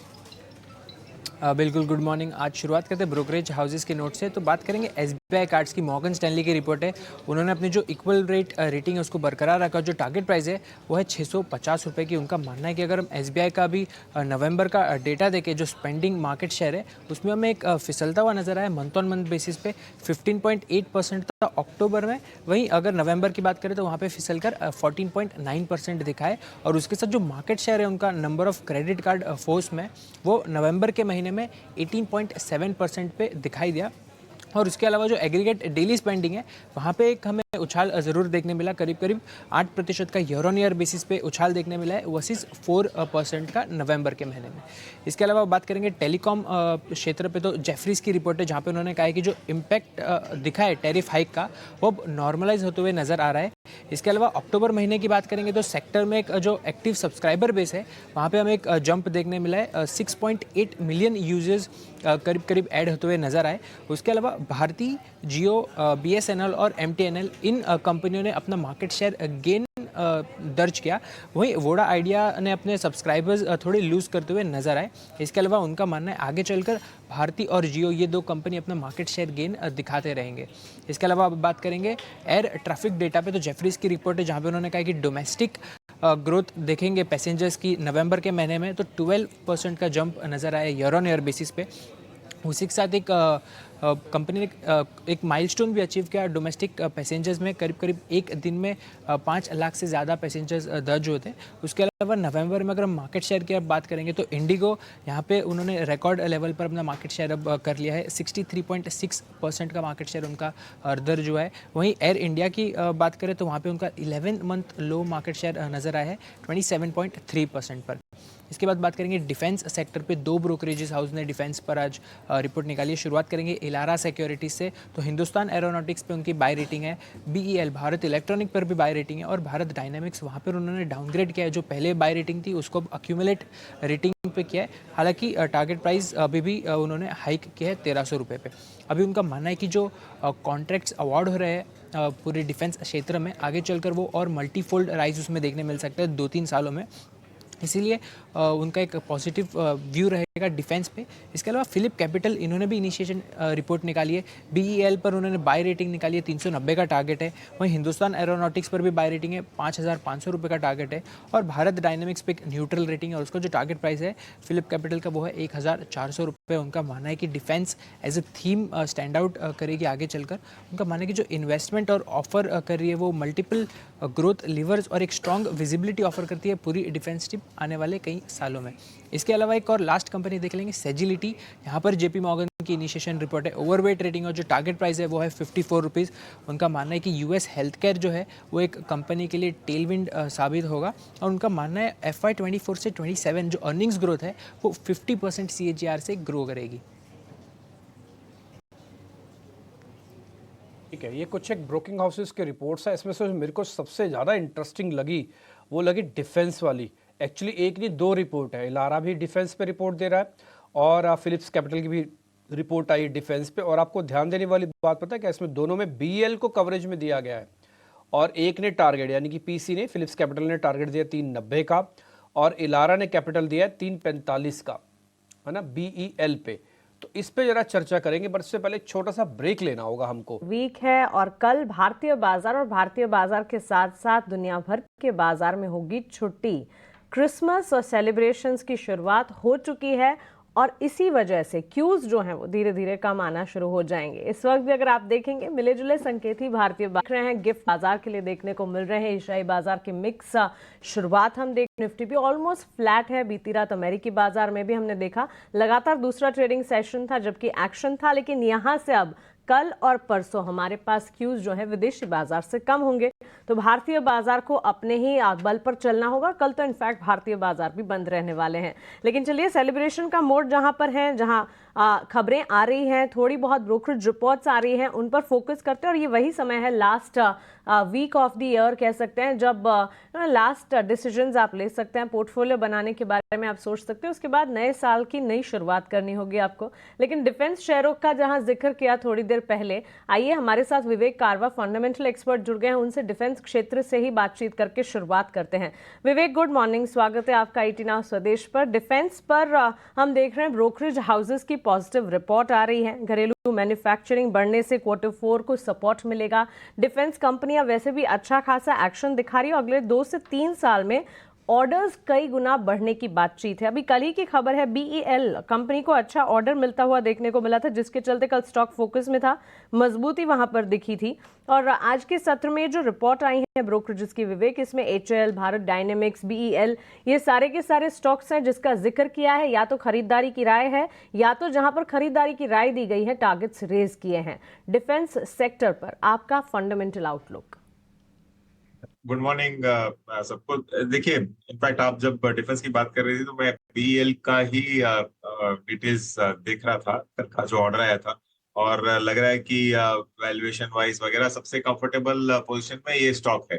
अब ओवरऑल डिफेंस, आपको ध्यान होगा करीबन 6 महीने पहले जब डिफेंस बहुत ज्यादा चल रहा था और नए नए म्यूचुअल फंड्स के एनएफओज आ रहे थे डिफेंस सेक्टर में, तब मैं बहुत कॉशियस था और लग रहा था कि ये करेक्शन ओवरड्यू है। तो उसके बाद में करेक्शंस बहुत आए। उदाहरण के लिए कोचिन शिपयार्ड वगैरह तो 33-35% गिर गया था। ऐसे काफी 30 से लेकर 35% करेक्शन डिफेंस में देखने को मिले। लेकिन अब गिरने के बाद जो स्थिरता स्टॉक प्राइसेस में आई है, मुझे लगता है कि यहाँ पे आपको एक बार में नहीं, धीरे धीरे ही एक्यूमुलेट करना होगा। यहाँ पे वैल्यूएशन उतने सस्ते अभी तक नहीं हुए हैं, पहली चीज। और दूसरी चीज ये है कि भले वैल्यूएशन सस्ते नहीं हुए, जैसे आप बोल रहे थे कि अगले 2 या 3 साल के लिए आप लेते हो, तो आपको फिर भी यहाँ से डबल डिजिट रिटर्न्स मिलने की पूरी संभावना है। जो देश सारा का सारा डिफेंस रिलेटेड इंपोर्ट करता था, आज हम लोग एक्सपोर्ट करने लग गए। तो एक बहुत बड़ा शिफ्ट है, और सरकार भी ये सबसे ज्यादा पुश कर रही है कि जितना भी आपका प्रोक्यूरमेंट हो, जितना भी मैन्युफैक्चरिंग हो, सारा का सारा मेक इन इंडिया और मेड इन इंडिया ही हो आगे चल के। तो इसका फायदा डिफेंस को जरूर मिलेगा। और हम लोग तकदीर वाले हैं कि हमारे जो पड़ोसी है देश, सारे के सारे हमारे खिलाफ ही है। तो इसके लिए डिफेंस तो आपको चलते हुए दिखेगा ही दिखेगा। तो धीरे धीरे एक्यूमुलेट करिए। ये नहीं है कि एक बार में आपको लेके आपको इमीडिएटली रनअप मिल जाएगा, वैसा नहीं होने वाला है, क्योंकि ये स्टोरी अब प्ले आउट हो चुकी है बहुत हद तक। अब सही मायने में कितना ऑर्डर्स मिलता है, कितना कंपनीज प्रॉफिटेबिलिटी आपको आगे चल के दिखाती है, उस पर ही डिपेंड करेगा। लेकिन डिफेंस लॉन्ग टर्म स्टोरी है। इनफैक्ट 2-3 साल नहीं, आप मेरे को तो लगता है कि 5-10 साल तक चलेगा अभी भी, क्योंकि अपना जो डिफेंस का बजट है दुनिया के मुकाबले बहुत छोटा है। तो यहाँ पे आपको हो सकता है कि डबल ट्रिपल होते हुए दिखे ये पूरी की पूरी इंडस्ट्री।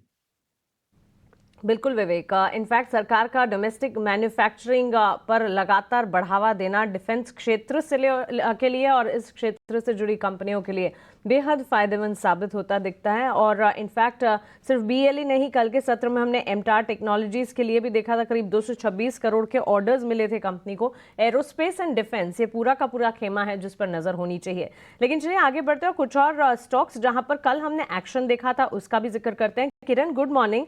ट्रेंड चार्ट्स काफी मजबूत नजर आए। इनफैक्ट ट्रेंड की अगर बात करें, फंडामेंटली भी काफी सारे ट्रिगर पॉइंट्स हैं जो कि पॉजिटिव है। इसके लिए लगातार कर्ज कम कर रही है कंपनी, पॉजिटिव क्वार्टर और अच्छे खासे मजबूत नतीजे का ट्रेंड रहा है। हालांकि पिछले क्वार्टर के नंबर्स की अगर बात करें, मिले जुले सेट ऑफ नंबर्स थे और कैगर बेसिस 56-57% की रिटर्न्स कंपनी दे गई है।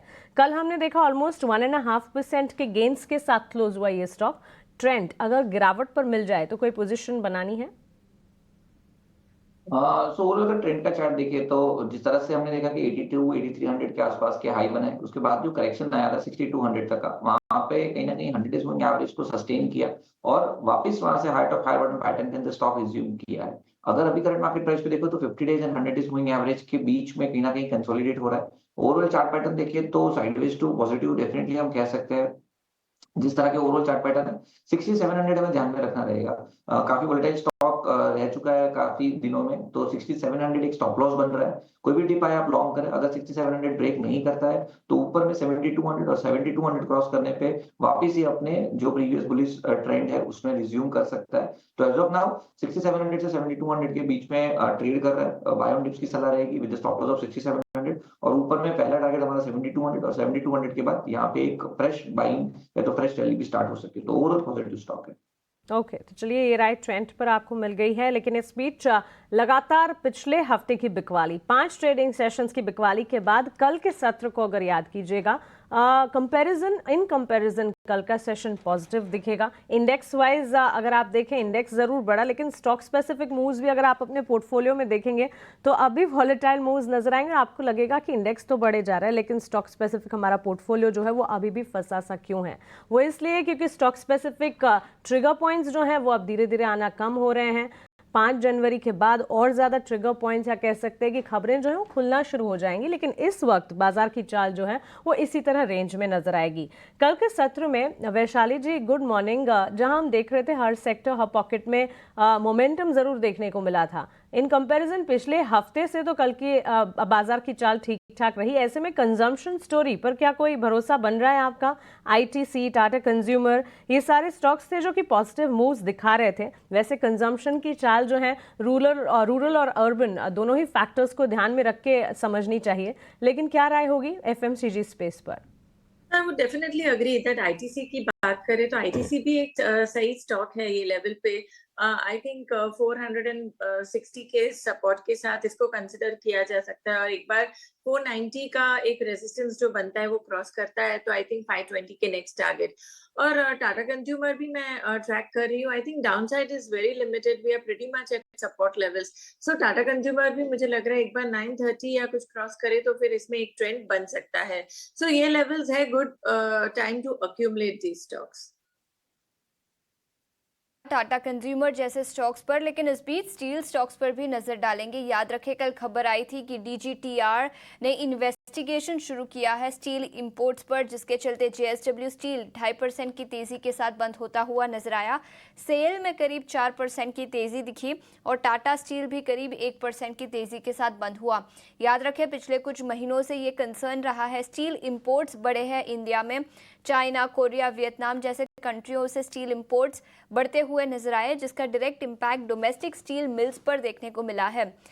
विवेक, आपसे पूछना चाहूँगी, फंडामेंटल्स के लिहाज पर देखें तो steel sector, I know cyclical nature है, लेकिन क्या नज़रिया होगा? चाइना से कोई पॉजिटिव मोमेंटम आता हुआ नहीं नज़र आया है। 2025 के लिए कई सारे स्टिमुलस मेजर्स अनाउंस किए हैं, लेकिन क्या आपको लगता है कि उस स्टिमुलस मेजर्स का पॉजिटिव इम्पैक्ट स्टील डिमांड पर दिखेगा? और स्टॉक्स पर आपकी क्या राय होगी स्टील स्टॉक्स पर? देखिए, यहाँ पे एक दो चीजें हैं। पहली चीज तो ये है कि जो मेटल का साइकिल है ये जब बढ़ता है जब चाइना आपको रिकवरी मोड दिखाता हो।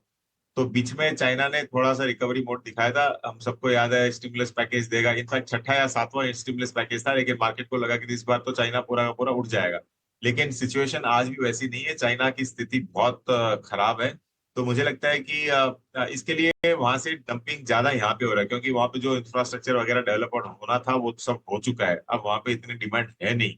और डिमांड नहीं होने के चक्कर में आपको पूरा डंपिंग इंडिया में हो रहा था और सरकार बहुत कॉशियस है क्योंकि ये जितनी भी कंपनीज है सब रिप्रेजेंट करती है फाइनेंस मिनिस्ट्री और स्टील मिनिस्ट्री को कि एंटी डंपिंग लगाओ और सरकार लगा भी रही है। तो एंटी डंपिंग है, रिस्ट्रिक्शंस ऑन स्टील इंपोर्ट है, इसके कारण डोमेस्टिक स्टील स्टॉक्स थोड़े बढ़े हैं। लेकिन मुझे लगता है कि वो जो साइकिल है वो अभी तक अपट्रेंड नहीं हुआ। आप एक न्यूज के कारण स्टॉक बढ़ गया, ठीक है, शॉर्ट टर्म बहुत शॉर्ट टर्म पॉजिटिव है, लेकिन अगर लॉन्गर टर्म में आपको स्टील प्राइस मतलब मेटल ओवरऑल ही बोल रहा हूं मैं, पूरी की पूरी मेटल साइकिल ऊपर चढ़े तभी जाके इन स्टॉक्स को लॉन्ग टर्म बेनिफिट होगा।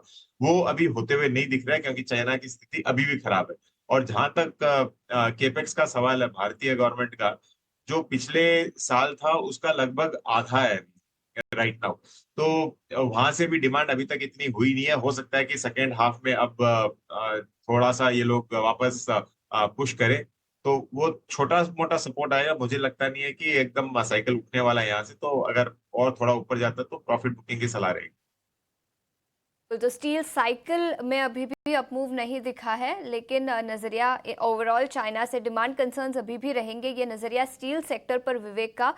लेकिन इस बीच ऑटो सेक्टर पर नज़र डालेंगे। याद रखें कल सभी सेक्टोरल इंडिसेस ऑटो को छोड़कर हरे निशान में बंद होते हुए नजर आए थे। निफ्टी ऑटो इंडेक्स हल्की सी कमजोरी के साथ बंद हुआ था। और कुछ स्टॉक्स की बात करें तो एक्साइड इंडस्ट्रीज 2.5% की कमजोरी यहां पर दिखी।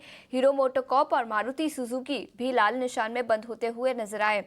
रचना, क्या राय होगी आपकी इन ऑटो स्टॉक्स पर? बाजार में तेजी थी लेकिन इन स्टॉक्स में कमजोरी दिखी, क्या ये ट्रेंड आज रिवर्स होता हुआ नजर आएगा?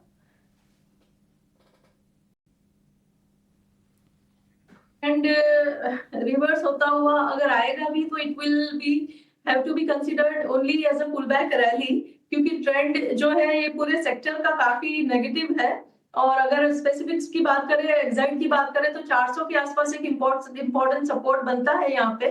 तो अगर ये यहाँ से थोड़ा सा सपोर्ट लेगा तो 425 और 440 तक जाने की कोशिश कर सकता है आने वाले दिनों में, प्रोवाइडेड ओवरऑल मार्केट भी थोड़ी पॉजिटिव रहे आने वाले कुछ दिनों तक। तो और यहाँ पे 400 का नंबर होल्ड करे तो जहां तक मारुति की बात है तो मारुति में भी वीकनेस बहुत है, हालांकि ओवरसोल्ड है ये स्टॉक भी।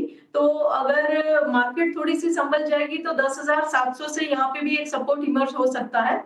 एंड 10,700 अगर होल्ड कर गया तो 11,200 तक ये काउंटर भी only as a relief rally जा सकता है। तो रिलीफ रैली के जरूर चांस है यहाँ पे, लेकिन ट्रेंड रिवर्सल का अगर बात करें तो ऐसी कोई साइन अभी अवेलेबल नहीं है चार्ट पे। आज ना आप वैसे अगर आप डाटा के हिसाब से भी देखेंगे तो मार्केट थोड़ा आपको ठंडा दिखेगा। और कल ऑलरेडी थोड़ी शॉर्ट कवरिंग हो चुकी है, आज बैंक निफ्टी की एक्सपायरी है, तो आज एक डल डे भी साबित हो सकता है मार्केट का। कल फिर छुट्टी भी है और ये चीज़ आपको फील भी हो रही होगी। अब आप देखिए कोई भी मार्केट के एनालिस्ट से आप कोई भी चीज़ पूछ रहे हैं ना तो वो भी आपको एक रेंज में कैलकुलेशंस करके दे रहे हैं। एग्रेशन बहुत कम आ रहा है आज फील हो रहा है, मेरे को तो खैर फील हो रहा है, आगे मेरे को और किसी का पता नहीं। देखते हैं क्या होता है। कुछ अच्छे स्टॉक्स ढूंढने की कोशिश है मेरी तो, कि जिसमें अच्छे ट्रेड मिल जाएं। एक शेयर में ज़रा और पता कर लेता हूँ, एम्बर एंटरप्राइजेस के नाम से एक शेयर है। वैशाली मैम एक बार ज़रा एम्बर को देखना। सो यस, एम्बर एंटरप्राइज हमने देखा कि कल भी एक स्ट्रेंथ में ही था ये स्टॉक, बट फिलहाल आई थिंक थोड़ा रिट्रेसमेंट हुआ है। बट फिर भी ट्रेंड तो सही है, ब्रेकआउट भी आ चुका है। So I think on near term basis I think 6700 का एक 6700 का एक सपोर्ट आ रहा है। और आगे जाके हम देख सकते हैं कि ये प्रोजेक्शन आ सकते हैं 7050 के। ठीक है, डन। एक चीज़ आप और चेक करना वैशाली मैम, ये आप ही चेक करो एक बार ज़रा, वो है ज़रा ल्यूपिन का शेयर, एक बार ज़रा ल्यूपिन चेक करना please. So I think overall pharma sector on the whole एक थोड़ा renewed strength दिख रहा है, momentum based wise also, और trend भी फिलहाल सही है। So लुपिन की भी बात करें तो एक अच्छा सा buying opportunity दिख सकता है। रिस्क रिवॉर्ड रेशियो यहाँ से फेवरेबल है। 2150 के सपोर्ट के साथ इसको 2200 के टारगेट के लिए देख सकते हैं फिलहाल। 2200 के ऊपर हम देख सकते हैं 2230। इस तरह से ग्रेजुअली एक ट्रेंड बन सकता है इसमें। ठीक है। रचना मैम, एक बार जरा आपने HDFC नोटिस किया था, ICICI बैंक में कोई ट्रेड है या छोड़ दूं उसको? बस अगर है तो फिर बताना, नहीं तो छोड़ ही देते हैं, ऐसी कोई ज़रूरी नहीं है हमें।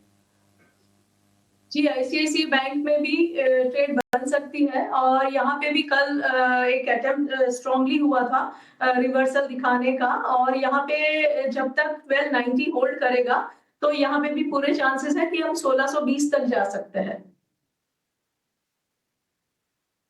ठीक है। ये अडानी विल्मर के अंदर कल हमने एक बेस सा बनता हुआ दिखा है और शायद ये रेंज में रहे कुछ टाइम, लेकिन जल्द ही रेंज का ब्रेकआउट भी करेगा। ये नहीं कि आज ही कर देगा, हो सकता है आने वाले दिनों में करे। एक बार किरण सर आप चेक करना अडानी विल्मर। सो अदानी विल्मर की हम बात करें डेली चार्ट के ऊपर, जिस तरह से ओवरऑल चार्ट पैटर्न हमें देखने को मिल रही है, कल का जो एक मूव आया था कहीं ना कहीं उसने अपनी 20 डेज मूविंग एवरेज को क्रॉस किया है, वापस उसके ऊपर सस्टेन होता है कि नहीं वो देखना रहेगा। साथ ही साथ जो एक गैप डाउन ओपन हुआ था उसका जो रेजिस्टेंस है वो अभी भी 320 310 के आसपास है। तो मेरे हिसाब से आज का दिन थोड़ा वेट एंड वॉच कीजिए, अगर 310 320 के ऊपर सस्टेन हो जाता है तो फिर 320 के ऊपर हम लॉन्ग करेंगे। तो करंट मार्केट प्राइस है तो नहीं, लेकिन 320 के ऊपर आप लॉन्ग कीजिए। ओवरऑल स्टॉप लॉस 300 रुपए का रखिए, अगर 320 के ऊपर सस्टेन हो जाता है तो देयर आर चांसेस कि हम 360 370 तक की एक रैली देख सकते हैं।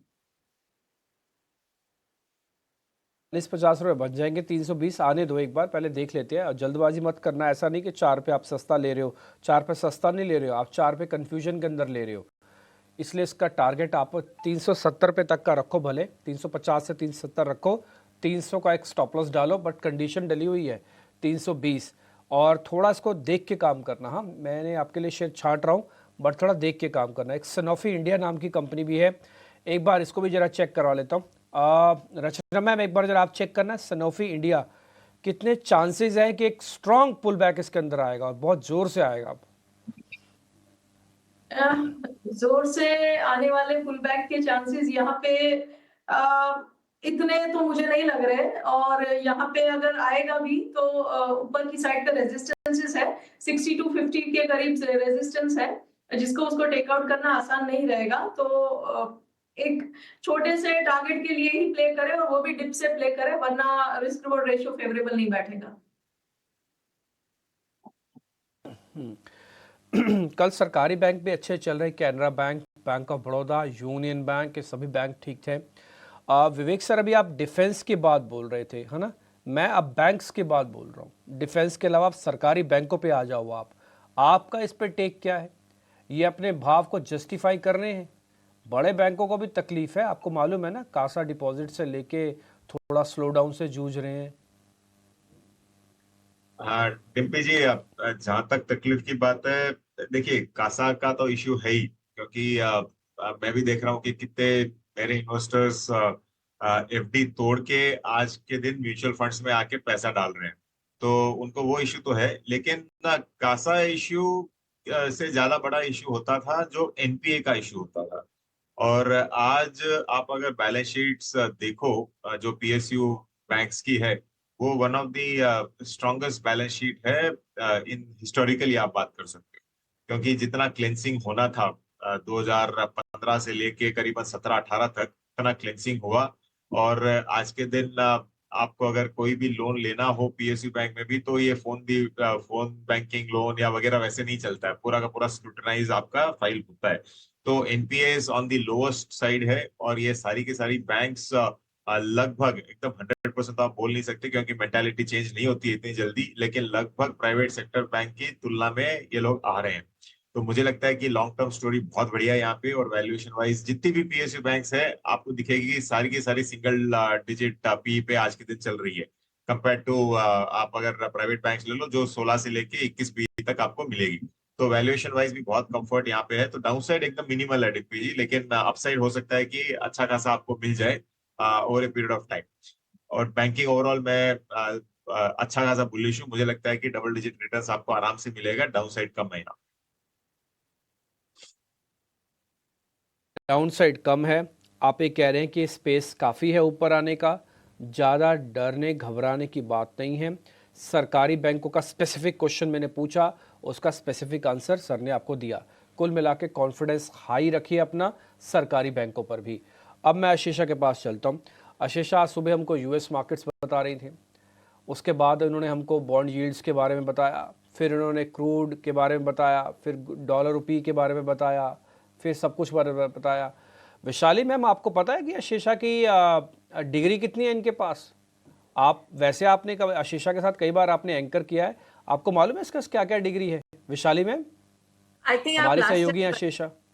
यस, आई थिंक आप लास्ट टाइम जिक्र कर रहे थे कि फर्स्ट अटेम्प्ट में उन्होंने काफी एग्जामिनेशंस पास किया। I think if I am not mistaken CFA या कुछ अभी लास्ट पास किया है। काफी सारी डिग्रीज है, आई एम अवेयर ऑफ। आपकी याददाश्त बहुत ही दुरुस्त है, बहुत ही शानदार आपकी याददाश्त है। CFA भी है, CA भी हैं। आशीषा का जितने नाम के वर्ड्स नहीं है उतने ज़्यादा तो डिग्रियाँ इनके पास है। और आप इनकी उम्र और इनके चेहरे पे ना जाइएगा, इनके इंटेलिजेंस पे जाइएगा। इसलिए सुबह सुबह 7 बजे से लेके 10 बजे तक ये नॉन स्टॉप अगर बैठा देना इनको 3 घंटा, तो 3 घंटे भी मार्केट कर सकते हैं। हम तो बहुत बोने हैं इनके सामने। आशीषा बताए, अब नवरत्न शेयर बता दो आप। शुक्रिया डिम्पी। सबसे पहले नवरत्न स्टॉक्स में हम डिफेंस सेक्टर की बात करेंगे, जहां पर दो बड़ी ब्रोकरेज रिपोर्ट्स निकल कर आई है। सबसे पहले फिलिप कैपिटल की रिपोर्ट इनिशिएटिंग कवरेज किया है कई सारे स्टॉक्स पर। BEL जहां पर खरीदारी की राय 390 रुपये प्रति शेयर का लक्ष्य रखा है। हिंदुस्तान एरोनॉटिक्स पर 5,500 रुपये प्रति शेयर का लक्ष्य और भारत डायनामिक्स पर भी 1,400 रुपये प्रति शेयर का लक्ष्य। तो पूरे डिफेंस सेक्टर पर इस रिपोर्ट के चलते आज एक्शन दिखेगा। इसके अलावा जैगल प्रीपेड की बात करते हैं, जहां पर QIP खत्म हुआ और कई सारे निवेशकों ने निवेश किया है। कई सारे प्रोमिनेंट नाम निकल कर आए हैं। 523 रुपये प्रति शेयर के दाम पर यह QIP किया गया है। ICICI prudential, society general, Nuvama health, bank of India, ILSS, तो कई सारे म्यूचुअल फंड्स और कई सारे नए इन्वेस्टर्स जिन्होंने इन्वेस्ट किया है जैगल प्रीपेड। प्री ओपन में 1.5% की तेजी के साथ कारोबार यहां पर दिखा है। ग्रीव्स कॉटन कंपनी की सब्सिडरी ग्रीव्स इलेक्ट्रिक मोबिलिटी ने DRHP फाइल किया है IPO के लिए, तो वैल्यू अनलॉकिंग यहां पर दिखाई देगा। Greaves cotton pre open trade में 3.5% की तेजी के साथ कारोबार। इसके अलावा टेलीकॉम सेक्टर पर अभी ब्रोकरेज रिपोर्ट आई है। टेलीकॉम सेक्टर का डेटा कल शाम को आता हुआ नजर आया था। वोडाफोन आइडिया फिर एक बार सब्सक्राइबर बेस खोता हुआ, लेकिन दूसरे कई भारती एयरटेल, जियो, BSNL और MTNL सब्सक्राइबर्स गेन किए हैं। तो जेफरीज की एक रिपोर्ट और इसके चलते पूरे सेक्टर पर आज एक्शन दिखेगा। रियल एस्टेट सेक्टर में कल भी एक्शन था, आज भी कंटिन्यू होता हुआ नजर आएगा। कई सारी डील्स आती हुई दिखाई दी है। प्रेस्टीज एस्टेट सबसे पहले, जहां पर प्रेस्टीज, वलोर और RC ग्रुप 7,000 करोड़ का एक रीडेवलपमेंट प्लान कर रहे हैं। इकोनॉमिक टाइम्स की सूत्रों के हवालों से खबर है। प्रेस्टीज एस्टेट्स और कई सारे रियल एस्टेट स्टॉक्स इसके दम पर फोकस में रहेंगे। इसके अलावा रियल एस्टेट सेक्टर से ही ओबेरॉय रियल्टी की भी बात करेंगे, जहां पर कंपनी ने डेवलपमेंट अग्रीमेंट साइन किया है। करीब 150 रेसिडेंशियल विला का ये डेवलपमेंट अग्रीमेंट होगा। 81 एकड़ की टोटल लैंड, तो बड़ा प्रोजेक्ट। ओबेरॉय रियल्टी पर भी अपनी नजर रखें। कोफोर्ज पर भी एक्शन दिखेगा। इकोनॉमिक टाइम्स की सूत्रों के हवालों से खबर है कि कंपनी का जो मर्जर होने वाला है सिग्निटी के साथ, उसमें कुछ मेजर डेवलपमेंट्स हुए हैं। कंपनी ने EY और एक्सिस कैपिटल को हायर किया है अरेंजमेंट के लिए। तो कुछ डेवलपमेंट्स यहाँ पर भी अगले कुछ दिनों में निकल कर आ सकती है। IT सेक्टर से कोफोर्ज पर भी अपनी नज़र रखें। वेदांता, याद रखें कुछ दिनों पहले 8.5 रुपये प्रति शेयर का डिविडेंड, चौथा इंटरिम डिविडेंड कंपनी ने अनाउंस किया था और आज स्टॉक एक्स डिविडेंड ट्रेड करता हुआ नजर आएगा। तो इसके चलते थोड़ा सा एडजस्टमेंट वेदांता के स्टॉक में दिखेगा। बिग बोल्ड ब्रोकरेज में हम आज बात करेंगे सिजिलिटी की, जहां पर JP मॉर्गन की रिपोर्ट आई है। उन्होंने ओवरवेट की राय दी है। 54 रुपीज़ प्रति शेयर का लक्ष्य दिया है। उनका मानना है कि 50% अर्निंग CAGR कंपनी FY 24 से 27 में रिपोर्ट कर पाएगी। तो काफ़ी अच्छी और पॉजिटिव ब्रोकरेज रिपोर्ट और प्री ओपन में इसी के दम पर स्टॉक में ऑलरेडी 3% की तेजी दिखी है।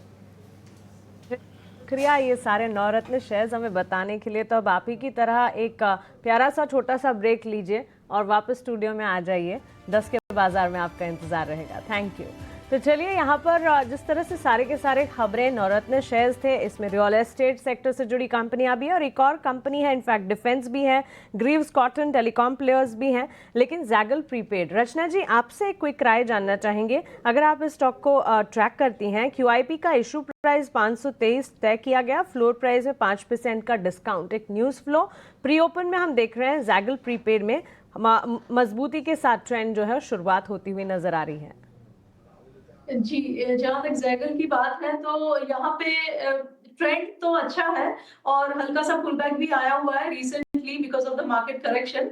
तो उसका जो लो बना था करीब करीब 530 के आसपास, अगर वहां पे जो सपोर्ट बना है वो अगर होल्ड कर जाएगा तो मार्केट ओवरऑल मार्केट के सपोर्ट के साथ यहाँ पे चांसेस है कि ये दोबारा अपसाइड पे जाने की कोशिश करेगा, जो इस काउंटर को 550 और 570 तक आने वाले दिनों में लेके जा सकता है। ठीक है रचना जी, शुक्रिया आपका हमारे साथ जुड़ने के लिए और बाजार पर स्टॉक स्पेसिफिक अपना नजरिया हमारे साथ शेयर करने के लिए। वैशाली जी आपका भी शुक्रिया अपना समय हमें देने के लिए और बाजार पर आपकी रणनीति साथ ही आपके स्टॉक स्पेसिफिक रिकमेंडेशन हमारे साथ शेयर करने के लिए। तो चलिए इस वक्त प्री ओपन में अगर आप देखें बाजार करीब 23,600 के पास प्री ओपन टिक्स खुलते हुए नजर आए थे। इस वक्त अगर आप देखेंगे 23,650, 23,700, 23,750 के ऊपर प्री ओपन में निफ्टी नजर आएगा। इस बीच एक पैसा कमजोर रुपया खुला जरूर था 85 रुपये और 12 पैसे के मुकाबले 85 रुपये और 11 पैसे पर, लेकिन इस वक्त रिकॉर्ड निचले स्तर पर रुपया जो है लुढ़कता हुआ नजर आ रहा है 85 रुपये और 14 पैसे डॉलर के मुकाबले। तो क्लियरली करेंसी में रुपए में कमजोरी का रुझान देखने को मिला है। इस बीच बाजार में जहां हम देख रहे हैं आज संकेत इस वक्त on the face of it बड़े ही फ्लैट नजर आ रहे हैं। हो सकता है कि एक ब्लैंड दिन देखने को मिले, लेकिन उम्मीद की किरण सैंटा रैली का इंतजार जरूर रहेगा। आइए चंदन तापड़िया से पूछते हैं कि बाजार में क्या उन्हें आज सैंटा रैली के कोई संकेत नजर आते हैं। मैन फ्रॉम मोतीलाल ओसवाल चंदन तापड़िया हमारे साथ जुड़ गए हैं। गुड मॉर्निंग चंदन। विदेशी बाजार से संकेत इस वक्त मिले जुले हैं। अब कल से हम देखेंगे कि ऑलमोस्ट संकेत आना विदेशी बाजार से बंद हो जाएंगे। आज का एक सत्र, कल की छुट्टी है। कैसे देख रहे हैं मार्केट को आज और आपके ट्रेड्स क्या होंगे बाजार खुलने से पहले? Good morning season's greeting Mansi जी।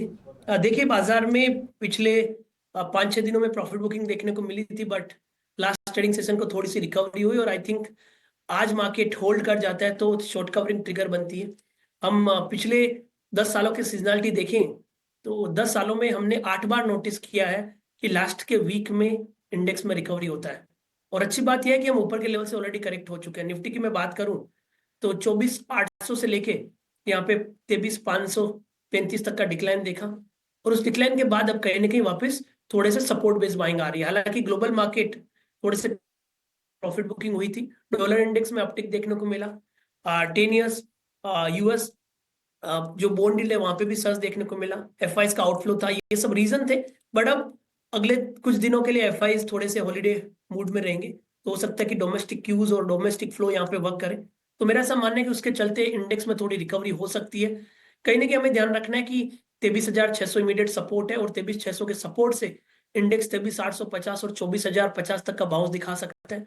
बैंक निफ्टी की बात करें तो बैंक निफ्टी का आज मंथली एक्सपायरी है और मंथली बेसिस पे देखें तो इंडेक्स स्लाइटली डाउन है और पिछले 4-5 महीने से बार बार 50,000 के आसपास का सपोर्ट इस इंडेक्स में देखने को मिल रहा है। पिछले 6-7 दिनों में बात करें तो 3,000 पॉइंट का डिक्लाइन देखने को मिला है, 53,700 से लेके कहीं ना कहीं 50,600।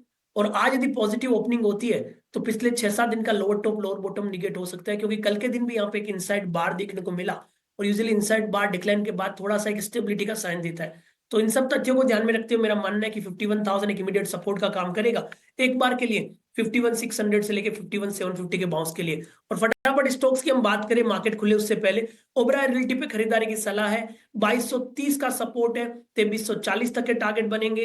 रियल एस्टेट काउंटर पे हमारा पॉजिटिव व्यू है। उसके अलावा सेंटा रैली के लिए जुबिलेंट फूड को नहीं भूला जा सकता है, जुबिलेंट फूड खरीदारी की सलाह है, 675 का स्टॉप लॉस है और कहीं ना कहीं फेस्टिव मोड इस काउंटर को 720-725 के लेवल दिखाता हुआ नजर आएगा to cheer the Santa rally and to cheer the season's greetings. ठीक है सर, जुबिलेंट फूडवर्क, ओबराय रियलिटी 2 शेयर आपने बता दिए। ओवरऑल मार्केट फिलहाल अभी रेंज के अंदर है, लेकिन आज का दिन वापस शॉर्ट कवरिंग का दिन होना चाहिए। खैर बाजार खुल रहे हैं 7 सेकंड बाद 27 पॉइंट ऊपर टिक आना शुरू हो गए हैं और 18 पॉइंट ऊपर अभी बैंक निफ्टी वापस से हरे निशान लाल निशान में स्विच कर रहा है। एकाएक तेजी के साथ ओपनिंग के साथ आज विक्स बढ़ा है, लेकिन देख लेते हैं, अभी तो शांत हो जाएगा, अभी तो मार्केट जस्ट खुला ही है। और HDFC बैंक के पास करीब 5 रुपये की बढ़त है, रिलायंस के पास सिर्फ 1 रुपये की बढ़त है।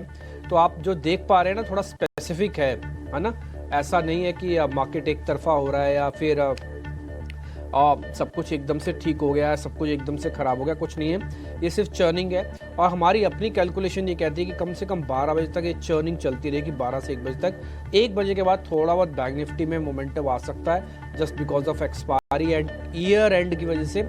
अदरवाइज वैसे कोई दिक्कत या ऐसी कोई बड़ा मूव मेरे को डाटा के बेसिस पर नहीं लग रहा। और ज़्यादातर मेहमानों ने भी यही आपको राय दी है, चाहे वो रचना में हो, विशाली में हो, या फिर विवेक जी हो, या फिर अभी आपको चंदन सर भी बता रहे थे। तो कुल मिला के रेंज में लग रहा है, शांत ओपनिंग है। 18 पॉइंट ऊपर सिर्फ बैंक निफ्टी, 7-8 पॉइंट सिर्फ निफ्टी रह गया। विक्स आ गया थोड़ा सा नीचे 2%, ये 13 सवा 13 पे। फियर तो कम कर देगा मार्केट का, लेकिन वॉलेटिलिटी भी कम कर देगा मार्केट के अंदर, ये थोड़ा ध्यान देने वाली बात होगी। चलिए जरा दिखाइए बड़े शेयर्स, पहले जरा वेटेज वाले शेयर्स दिखाएंगे हम 6 आपको, ताकि 40% ऑफ द मार्केट वेटेज एकदम से आपको पता लग जाए। रिलायंस इंडस्ट्रीज से शुरू कीजिएगा दिखाना और फटाफट कीते जाइए, फटाफट से चलाते जाइए।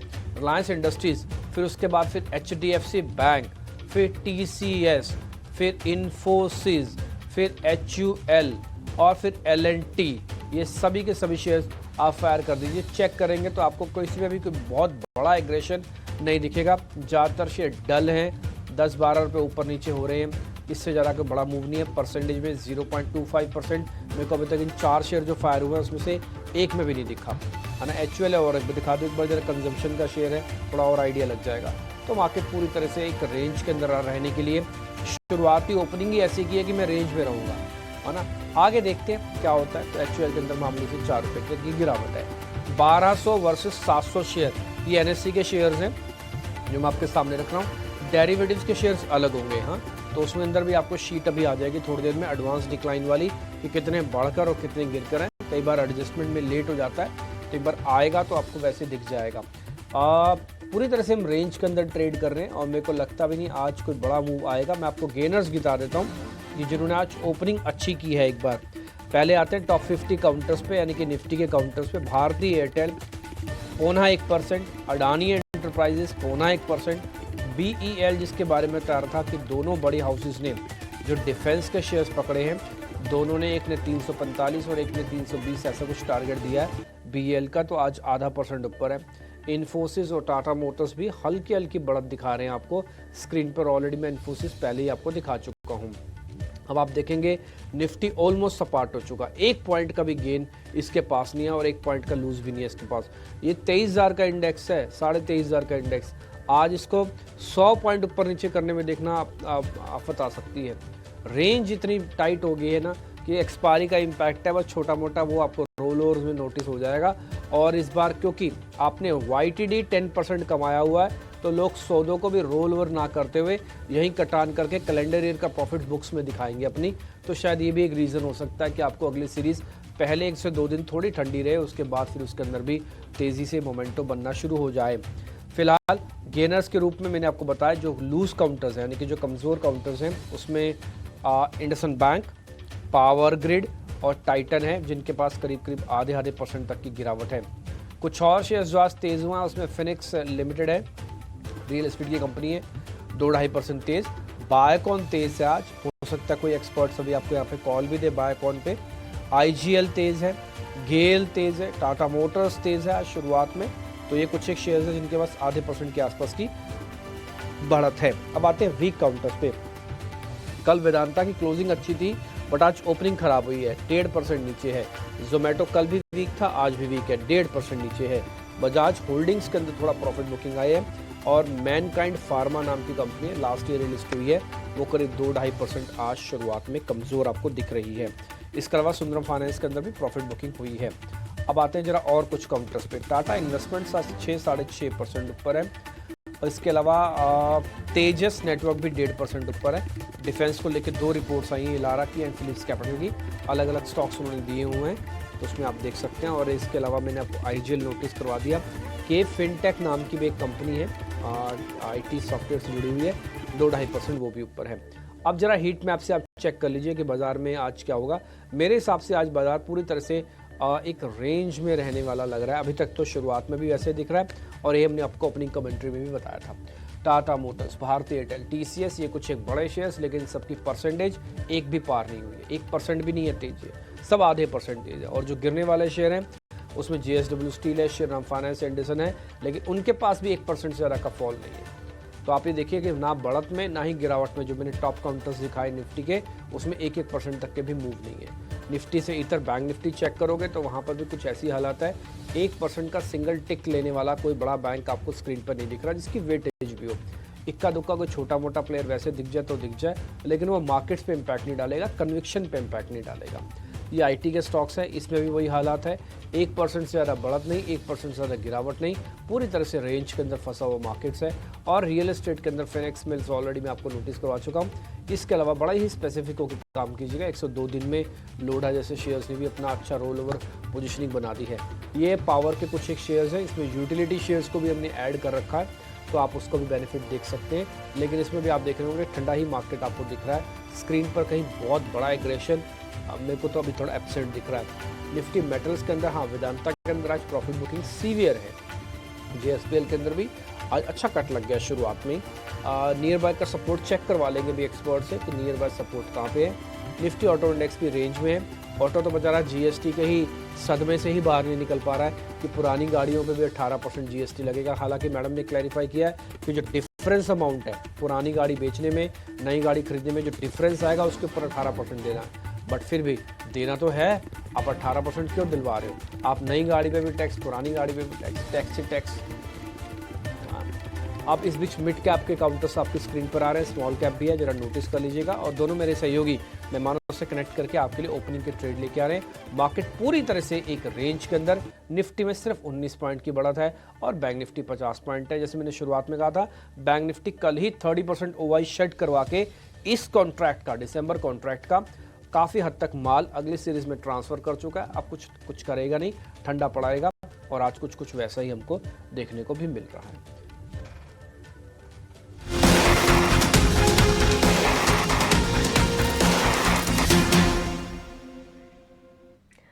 फ्लैट ओपनिंग इस वक्त बाजार की 23,750 के लेवल्स के पार हम खुले जरूर 23,768 यानी इन लेवल्स के आसपास हम ट्रेड करते हुए। स्मॉल कैप मिड कैप में शुरुआती एक्शन जरूर देखने को मिला। ऑलमोस्ट 70 पॉइंट्स की मजबूती के साथ मिड कैप में गेनिंग मोमेंटम और स्मॉल कैप में भी गेनिंग मोमेंटम, लेकिन वो मोमेंटम जो है तुरंत ही फ्रिजल आउट होता हुआ नजर आया। टॉप सेक्टोरल गेनर रियल्टी, अभी थोड़ी देर पहले बाजार खुलने से ठीक पहले अपना पॉजिटिव स्टांस रियल्टी पर चंदन बता भी रहे थे। और top sectoral loser metal stocks, यहाँ पर मेटल सेक्टर में बिकवाली का दबाव झेलता हुआ ये पूरा का पूरा स्पेस नजर आ रहा है। बाजार खुलने से पहले जैगल प्रीपेड पर हमने रचना जी से राय ली थी। स्टॉक में जबरदस्त मोमेंटम, खबरों के दम पर ये स्टॉक एक्शन में, हमारे नवरत्न सूची में भी ये स्टॉक शामिल रहा करीब 2% की मजबूती के साथ यहाँ पर। और हमारे यहाँ बिग बोल्ड ब्रोकरेज की कैटेगरी में जैगल सैजुलिटी इंडिया, इस स्टॉक में भी आप देखिए अच्छी खासी मजबूती, करीब 3% के गेन सैजुलिटी इंडिया के स्टॉक प्राइस में। ब्रोकरेज के रेडार पर ये स्टॉक भी है, हमारे बिग बोल्ड ब्रोकरेज में भी हमने इसे शामिल किया। इसके अलावा IGL, MGL, ग्रीव्स कॉटन, ये सारे स्टॉक्स और बायकॉन कुछ चुनिंदा प्लेयर्स जहां पर अच्छा खासा एक्शन देखने को मिल रहा है। ओपनिंग ट्रेड्स आइए चंदन से जानते हैं। चंदन बताइए, बाजार खुल चुका है, जिस तरह के एंटिसिपेशन थे उसी तरह की शुरुआत होती हुई, कहां पर है आपकी नजर? जी देखिए, तो यहाँ पे हम कुछ रियल एस्टेट काउंटर की बात कर रहे थे या फिर यहाँ पे सिलेक्टिव कंजम्पशन डिस्क्रिशनरी एक्सपेंसेस पे बात कर रहे थे। तो नेट ट्रेड पे मैं फोकस करना चाहूंगा। एक ट्रेड वो रहेगा आपका IGL में एक पॉजिटिव प्राइस पैटर्न बना है और लगभग 12 दिनों का कंसोलिडेशन ब्रेकआउट काउंटर में बनने को तैयार है। अच्छी बात यह है कि कल के दिन एक बुलिश कैंडल बना था और उस कैंडल के हाईएस्ट लेवल पे आज कंसोलिडेट होने का प्रयास कर रहा है। तो IGL पे रेडार पे रखेंगे। 385 सपोर्ट रहेगा, ऊपर में लगभग यहाँ पे 415 तक के टारगेट बनेंगे। उसके अलावा हमारा मानना है कि मार्केट में सिलेक्टिव कैपिटल मार्केट स्टॉक अच्छे लगेंगे और मेरा एक काउंटर रेडार पे केफिनटेक, पिछले काफी दिनों से मैं इसको रिकमेंड कर रहा हूँ। मेरा मानना है आज भी 10-12% की रैली बननी चाहिए। केफिनटेक पे खरीदारी की सलाह है। 1430 का सपोर्ट है। ये काउंटर 1520 से लेके 1550 तक का टारगेट छू सकता है। तो IGL और केफिनटेक दो ट्रेड आइडिया यहाँ पे शुरुआती दौर पे समझ में आ रहे हैं। ओके, तो शुरुआती ट्रेड्स चंदन की तरफ से। और चंदन सही कह रहे हैं आप, IGL, MGL, city gas distribution कंपनियों में आज अच्छी मजबूत शुरुआत देखने को मिली है। करीब 2% की तेजी IGL, इंद्रप्रस्थ गैस लिमिटेड में, और MGL पर भी एक नज़र होनी चाहिए, वहां पर भी मजबूती के साइंस। और आपको बता दें कि लगातार ये जो कंपनियां, ये जो स्पेसेस हैं, चाहे फिर वो पावर सेक्टर हो, सिटी गैस डिस्ट्रीब्यूशन कंपनियां हो, डिफेंस और कैपिटल गुड्स हो, बजट से ठीक पहले किस तरह के संकेत मिल रहे हैं, इस पर लगातार हमारी नजर है। कुछ दिनों पहले प्रकाश हमारे सहयोगी ने पावर सेक्टर पर भी आपको बताया था कि किस तरह के संकेत मिल रहे हो, बजट में किस तरह की राहत या इनफैक्ट किस तरह के अनाउंसमेंट्स नजर आ सकते हैं। इसी तरह की एक खबर बजट में सिटी गैस डिस्ट्रीब्यूशन कंपनियों के लिए भी आ सकती है, राहत की खबर आ सकती है। क्या है ये खबर, ये जानकारी प्रकाश से एक बार समझ लेते हैं। प्रकाश, आप बताइए। देखिए, सिटी गैस डिस्ट्रीब्यूशन कंपनीज के लिए काफ़ी सकारात्मक खबर है। सूत्रों के हवाले से जो जानकारी हमें मिल रही है उसके हिसाब से सरकार आगामी बजट में सिटी गैस डिस्ट्रीब्यूशन कंपनीज के लिए राहत के ऐलान कर सकती है। सूत्र हमें बता रहे हैं कि पेट्रोलियम मंत्रालय ने एक बार फिर से वित्त मंत्रालय को इस बात की सिफारिश की है, इनफैक्ट एक प्रस्ताव भेजा है कि सीएनजी के ऊपर जो सेंट्रल एक्साइज ड्यूटी है उसमें कटौती की जाए। दरअसल जैसा कि आपको पता है कि पिछले बजट में भी, यानी कि जुलाई में सरकार ने जो बजट पेश किया था उसमें भी पेट्रोलियम मंत्रालय ने यह सिफारिश की थी कि सीएनजी के ऊपर सेंट्रल एक्साइज ड्यूटी में कटौती की जाए ताकि सीजीडी सेक्टर को राहत मिले। लेकिन सरकार ने उस वक्त इस प्रस्ताव पर कोई फैसला नहीं किया था और अब हमें सूत्र बता रहे हैं कि एक बार फिर से पेट्रोलियम मंत्रालय ने वित्त मंत्रालय को इस मसले पर संपर्क किया है। प्रस्ताव के हिसाब से पेट्रोलियम मंत्रालय की ये मांग है कि सेंट्रल एक्साइज ड्यूटी जो कि सीएनजी के ऊपर है उसमें 5 से 7% की कटौती की जाए और उसको घटाकर करीब 7% कर दिया जाए, जो कि इस वक्त 14% है। इसका मतलब ये है कि अगर सीएनजी पर जो सेंट्रल एक्साइज ड्यूटी है उसमें अगर आधे के करीब की कटौती की जाती है तो इसका काफ़ी फायदा होगा सीजीडी कंपनीज को और कंज्यूमर को भी। पेट्रोलियम मंत्रालय ने अपने दलील में ये कहा है, जैसा कि हमें सूत्र बता रहे हैं, कि क्योंकि जो सिटी गैस डिस्ट्रीब्यूशन कंपनीज हैं उनके लिए एपीएम गैस की सप्लाई में बड़ी कटौती की गई है, अभी तक करीब करीब 20% की कटौती कर दी गई है, लिहाजा उनके ऊपर काफ़ी दबाव है। साथ ही साथ कंपनीज ने भी सरकार को इस बात के लिए संपर्क किया है कि उन्हें तुरंत राहत दी जाए ताकि जो उनका मार्जिन है उसको बनाए रखने में मदद मिले। इस बात को ध्यान में रखते हुए अगर सीएनजी पर एक्साइज ड्यूटी में कटौती की जाती है तो जाहिर तौर पे कस्टमर को तो इसका फायदा ही होगा, क्योंकि जो प्राइस हाइक है जो सिटी गैस डिस्ट्रीब्यूशन कंपनी ने जिसकी शुरुआत कर दी है उसको रोकने में मदद मिलेगी। साथ ही साथ सिटी गैस डिस्ट्रीब्यूशन सेक्टर का जो एक्सपेंशन है उसमें भी मदद मिल सकती है। सरकार देश के कोने कोने में सीएनजी को बढ़ावा देना चाहती है गैस बेस्ड इकोनॉमी के पॉइंट ऑफ व्यू से, और इस बात को ध्यान में रखते हुए अगर एक्साइज ड्यूटी में कटौती की जाती है तो जाहिर तौर पे सिटी गैस डिस्ट्रीब्यूशन कंपनीज को काफ़ी फायदा होने जा रहा है। बिल्कुल प्रकाश, शुक्रिया आपका हमारे साथ जुड़ने के लिए और ये एक्सक्लूसिव जानकारी हम तक पहुंचाने के लिए। तो देखिए, ये एक्सक्लूसिव जानकारी है जिस पर नज़र रहनी चाहिए, और इसी के चलते अगर आप देखें सिटी गैस डिस्ट्रीब्यूशन कंपनियों में इनफैक्ट हम देख रहे हैं फ्रॉथ डेवलप होता हुआ। महानगर गैस लिमिटेड करीब 2% की तेज़ी, और आईजीएल में भी हम देख रहे हैं इनफैक्ट हमारे एक्सपर्ट्स के भी रेडार पर सिटी गैस डिस्ट्रीब्यूशन कंपनियां।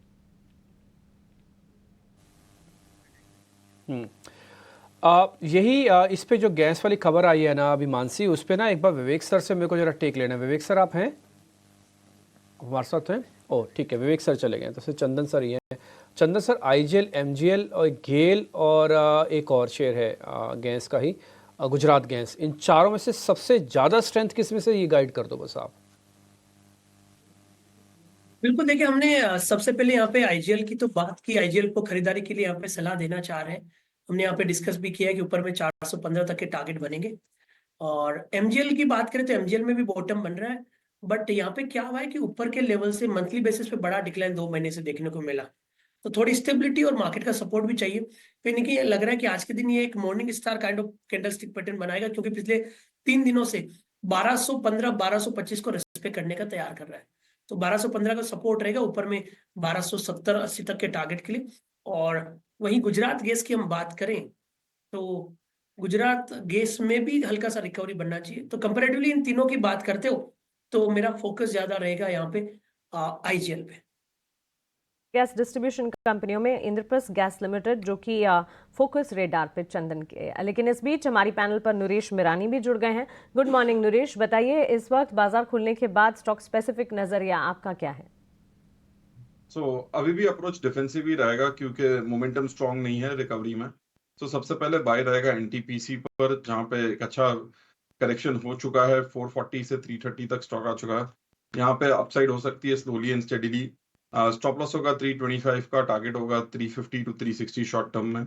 दूसरा बाय रहेगा जुबिलेंट फूड पर, जहां पे एक रिलेटिव मोमेंटम है। स्टॉक ने कल अच्छी मूवमेंट दी थी और ज्यादा दूर नहीं है रीसेंट 52 वीक हाई से।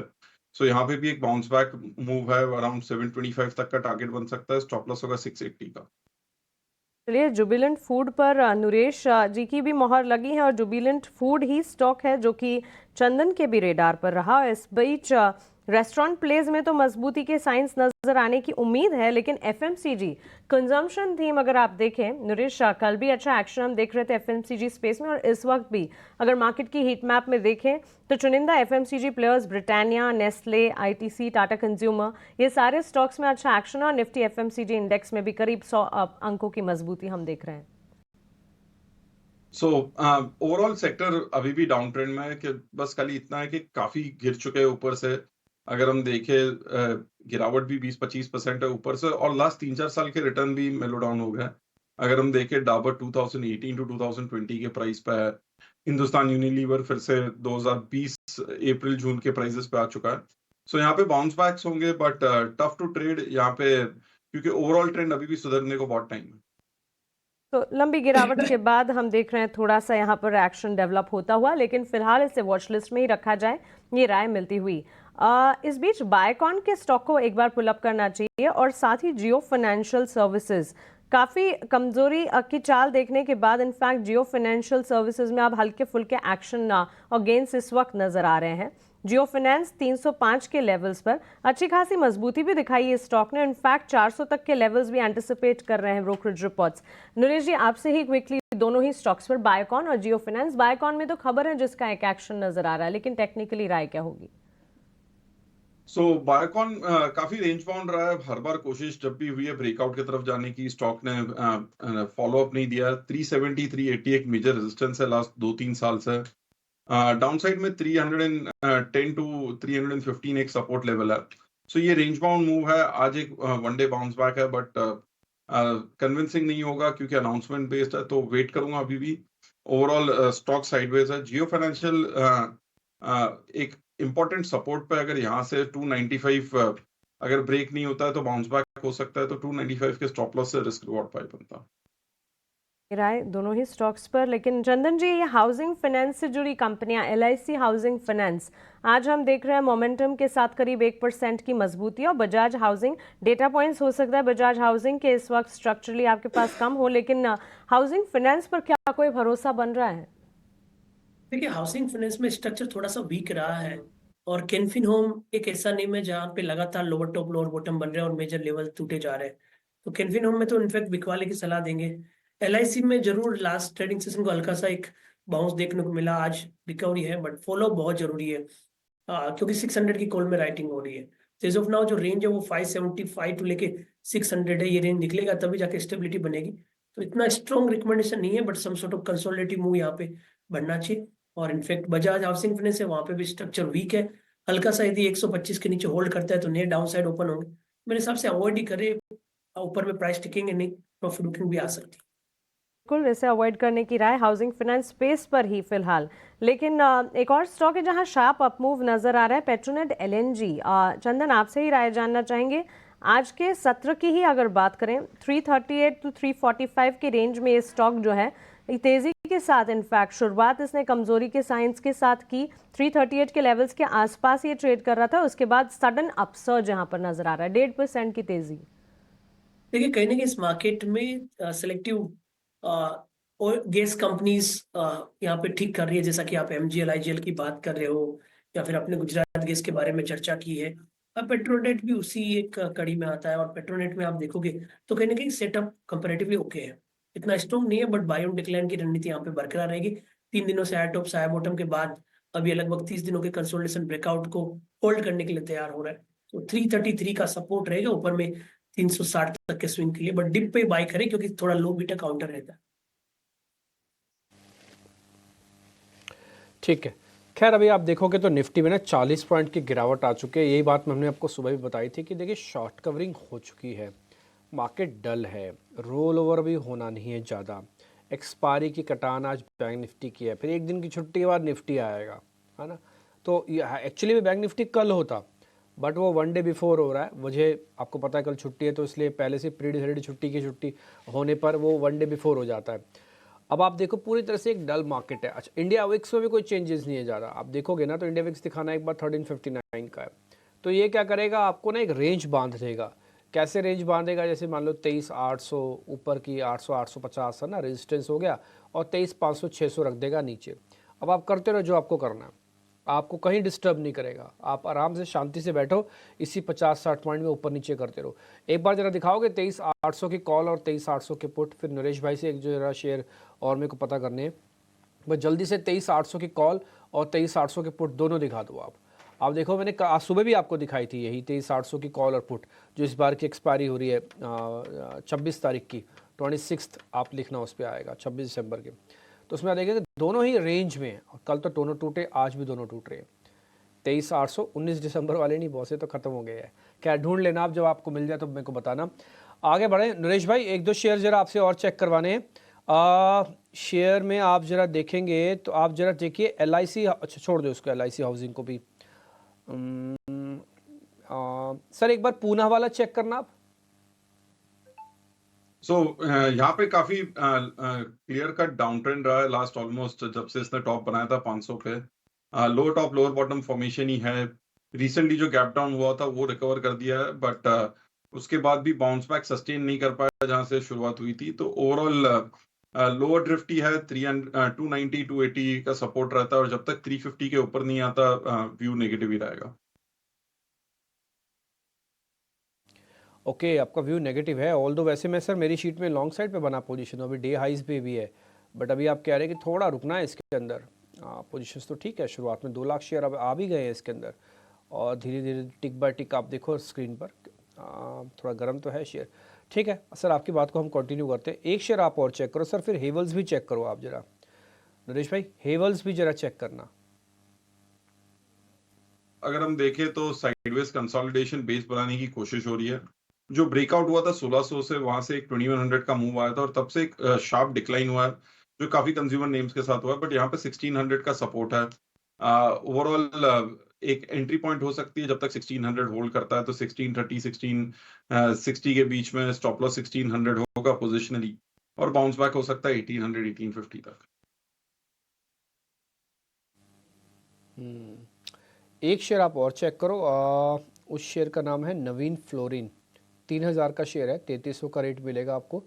चंदन सर ये जरा आप चेक करना, नवीन फ्लोरिन एक बार जरा आप देखेंगे प्लीज़।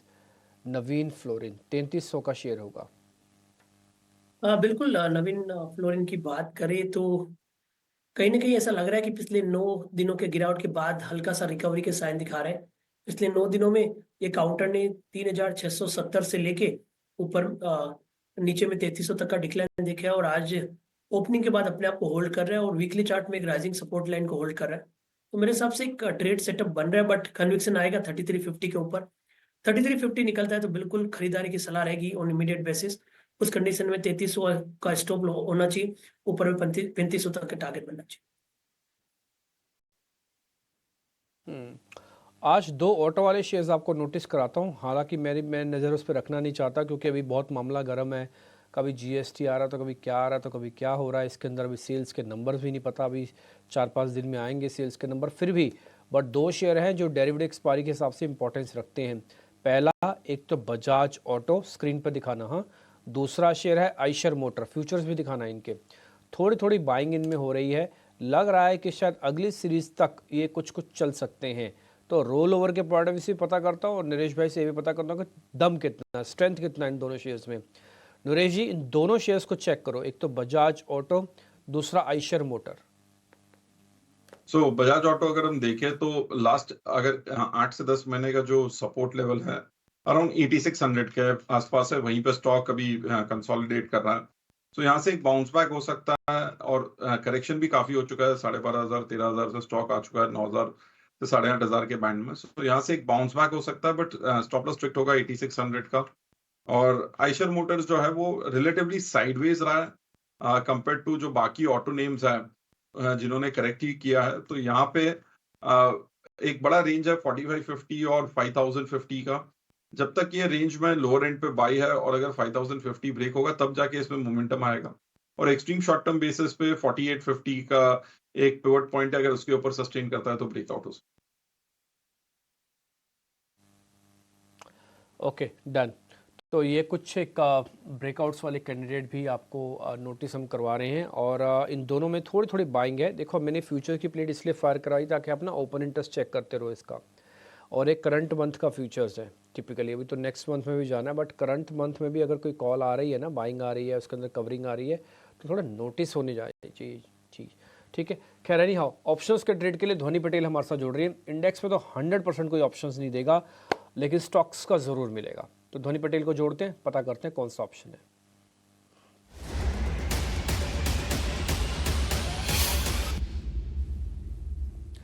ध्वनि जी नमस्ते, बताइए आज का ऑप्शंस का ट्रेड कौन सा है? गुड मॉर्निंग दिव्य जी। हमारा ऑप्शन का आज का ट्रेड यहाँ पे जो रहेगा वो है जाइडस लाइफ साइंस के अंदर। ऑलरेडी स्टॉक के अंदर एक डाउनवर्ड ट्रेंड देखने को मिल रहा है और आज के सेशन में यहाँ पे सेलिंग प्रेशर जो है वो आपको बढ़ता हुआ देखने को मिल सकता है। नीचे की तरफ 930 के लेवल्स तक ये स्टॉक के अंदर जो गिरावट है वो हावी होती हुई देखने को मिलेगी। आपको 960 जनवरी सीरीज का 960 का पुट ऑप्शन जो है वो खरीद के चलना है। करीब 25 रुपए के भाव पे आपको ये मिल जाएगा। टारगेट इसका 30 का रहेगा। स्टॉप लॉस 22 रुपए का लगाना है। अधिकतम मुनाफा जो है यहाँ पे 4500 और नुकसान 2700 तक का हो सकता है। ठीक है, ये 960 वाली पुट बहुत ही शानदार आपने नोटिस कराई है। मैंने जस्ट अभी उसके चार्ट भी खोले और मेरे को भी लग रहा है कि ये अच्छे से चल सकते हैं, बट अपना ड्यू डिलिजेंस कर लेना प्लीज़, है ना। ये 25 रुपये में मिल रही है, एक्सरसाइज प्राइस वगैरह भी इसके अंदर ठीक है। 22 का स्टॉप लॉस है। ये चार्ट मैं आपको इसलिए स्क्रीन पर दिखा रहा हूँ ताकि आप इस पुट की इंपॉर्टेंस समझ पाएँ। आप देखो पिछले 3 से 4 दिन में ये जो एवरेजेस का एक जंक्शन है, इसको 50 दिन और 200 दिनों के एवरेज में, सिर्फ ज़्यादा मैंने टेक्निकल्स डालता नहीं, बहुत सिंपल सा रख के आपके सामने रखता हूँ। एक डाउन चैनल में ऑलरेडी है शेयर, ये तो आप जान ही रहे, आप देख ही रहे हैं, मैं आपके लिए वो मार्क कर देता हूँ बाकायदा। ये देखिए एक डाउन चैनल है प्रॉपर, उसके अंदर घटता हुआ शेयर है। जो भी अटैम्प्ट है वो फेल अटैम्प्ट है, जो भी हो रहा है वो एक फेल अटैम्प्ट है और छोटा छोटा ट्रेड हो रहा है, आप देख रहे होंगे यहाँ पे। और अब रिवर्सल का साइन साफ साफ खोल रहा है और आपको मैं बताऊँ अगर ये गया ना तो काफ़ी अच्छे से नीचे जा सकता है। ये काफ़ी रूम है इसके पास, काफ़ी जगह खाली पड़ी हुई है, ये पूरा एरिया यहाँ तक नीचे आने की प्रोबेबिलिटी इसकी हाई है। तो इसलिए ये पुट आपको अच्छा पैसा बना के दे सकती है। एक बार पुट के डाटा वापस लेके आइए। जो 25 रुपये की है, जैन मंथ की है, आपको दिसंबर लेना नहीं है, जनवरी वाला कॉन्ट्रैक्ट लेना, और उसके अंदर आपको 22 रुपये का स्टॉप लॉस लगाना है। 30 रुपये तक का टारगेट है, पैसे आ जाने चाहिए। 4500 रुपये का प्रॉफिट होगा और 2700 का लॉट होगा। पर लॉट की कैलकुलेशन हमने आपके सामने रखी है। धोनी बहुत शुक्रिया, थैंक यू वेरी मच ये ट्रेड बताने के लिए। आगे बढ़ें, मार्केट के अंदर विक्स स्लाइटली 0.5% ऊपर, कुछ खास बड़ा मूवमेंट नहीं। मार्केट डल और एक्सट्रीम डल की तरफ बढ़ता हुआ दिख रहा है। यही बात हमने सुबह भी आपको नोटिस कराई थी, बिना बाजार खुले हुए, प्रीवियस डाटा और आज के ओपनिंग के स्टांस को देखते हुए कि मार्केट में आज डलनेस हावी रहेगी। वजह आपको पता ही है, ट्रिगर्स है, छुट्टी है, ये है वो है, अभी अर्निंग्स नहीं आई, सेल्स के नंबर्स नहीं है, बहुत सारी चीज़ें मार्केट के अंदर रोटेट होती रहती हैं। चंदन सर, कोई शेयर आपने देखा है क्या जो हम नहीं देख पा रहे हैं और आपने नोटिस किया अभी? जी देखिए, काफी सिलेक्टिव स्टॉक है मार्केट में। आपने एक तो इनके पावर एनर्जी काउंटर पे फोकस किया है। गेल एक काउंटर हो सकता है जहां पे नीचे के लेवल से बाइंग हो सकती है, तो गेल पे ध्यान रखिए। 193 के सपोर्ट से कहने की 207 तक के स्विंग यहाँ पे बन सकते हैं। ओके, सो गेल इंडिया, इस पर भी नजर रहेगी और 2.25% के गेन्स 198 के लेवल्स पर ये स्टॉक इस वक्त ट्रेड करता हुआ।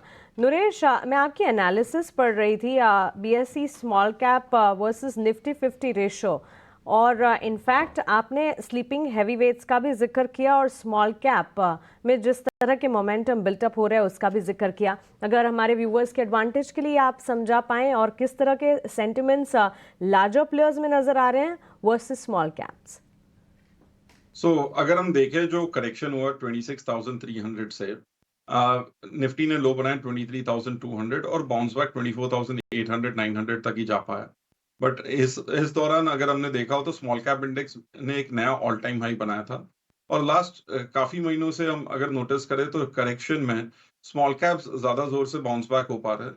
बट मिड कैप ने भी रिलेटिवली बेटर बाउंस दिया है। उसका रीजन ये है कि जो काफी हैवी वेट्स है, निफ्टी 50 नेम्स है, जहाँ पे काफी से 2 से 4 साल के रिटर्न जीरो हो चुके हैं। तो ऐसा नहीं है कि स्मॉल कैप्स बहुत जोर से आउट परफॉर्म कर रहे हैं, काफी अंडर परफॉर्मेंस दिखाई दे रहा है लार्ज कैप्स में। अगर हम देखें एशियन पेंट्स तो आज 3-4 साल का रिटर्न जीरो है। बजाज फाइनेंस लास्ट 3 साल से 7,000 के आसपास ही ट्रेड कर रहा है। Bajaj Finserv similar. HDFC bank 1800 pre merger post merger multiple time वही भाव पे आया है और वहीं पे है। सेम वे HDFC लाइफ आज भी 2018 के 2020 के भाव से नीचे है। काफी नेम्स हो जैसे इंडाल्को हो या हिंदुस्तान यूनिलीवर आज अप्रैल 2020 के प्राइसेस पे है। इंडसइंड ने 40% का कट देखा है रीसेंट हाई से। इन्फोसिस भी आज 2021 के भाव पर है। कोटक का 4 साल प्री कोविड से आज तक यही भाव है। रिलायंस भी अगर हम देखें तो करंटली 20-25% डाउन है। सो ऐसे काफी जो large cap heavy weight names है निफ्टी 50 के, वहां पे साइडवेज कंसोलिडेशन या जीरो रिटर्न लास्ट 2-4 साल का हो रहा है। बट ब्रॉडर मार्केट में काफी स्ट्रेंथ है। सो गोइंग फॉरवर्ड भी जब तक ये सिनेरियो चेंज नहीं होता हेवी वेट्स का, स्मॉल कैप का आउट परफॉर्मेंस ही दिखेगा निफ्टी 50 के सामने।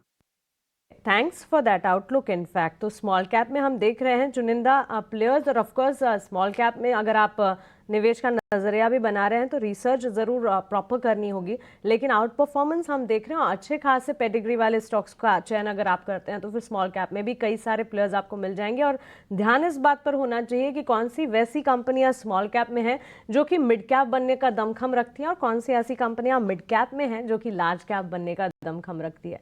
पोर्टफोलियो एनालिसिस और पोर्टफोलियो क्रिएशन इस तरह से करना चाहिए। लेकिन चलिए आगे बढ़ते हैं, और एयर ट्रैफिक पर जेफरीज की एक रिपोर्ट आई है। चंदन, आप तो इनफैक्ट आज भी अगर मैं कहूँ शायद दिल्ली का दौरा या फिर आप कहीं रायपुर या जयपुर में हैं। एयर ट्रैफिक के डेटा की अगर बात करें, देखिए इस वक्त अभी सेलिब्रेशन, छुट्टियां, ये माहौल ही चल रहा है, और ये माहौल जो है दिसंबर से लेकर फरवरी तक चलता भी रहेगा। तो industry, air traffic, Indigo, aviation space की अगर बात करें, डोमेस्टिक एयर पैसेंजर ग्रोथ जो है 12% का इजाफा सालाना आधार पर नवंबर के डेटा में देखने को मिला है। 2% की तेजी इंडिगो के स्टॉक प्राइस में है। कैसे देख रहे हैं इस पूरे स्पेस को, क्योंकि ब्रोकरेजेस के तो पॉजिटिव रेडार पर है।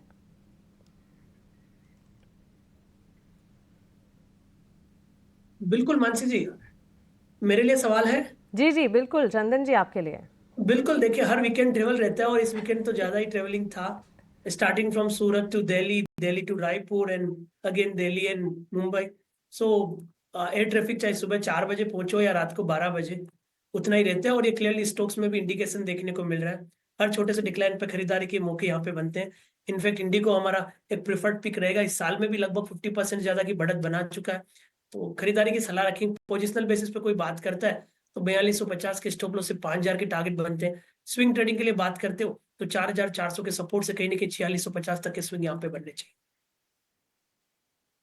इंटरग्लोब एविएशन पर 1.5 से 2% की तेजी के साथ कारोबार। लेकिन इस बीच निफ्टी 500 इंडेक्स के टॉप गेनर्स की बात करें तो टाटा इन्वेस्टमेंट कॉर्प 11% की तेजी यहां पर दिखी है। और रिपोर्ट्स आई है कि टाटा कैपिटल का आईपीओ जल्द ही आ सकता है। करीब 15,000 करोड़ का ये आईपीओ होगा और इसकी holding company Tata investment corporation इसी न्यूज़ के चलते 11.5% की तेजी के साथ कारोबार कर रही है।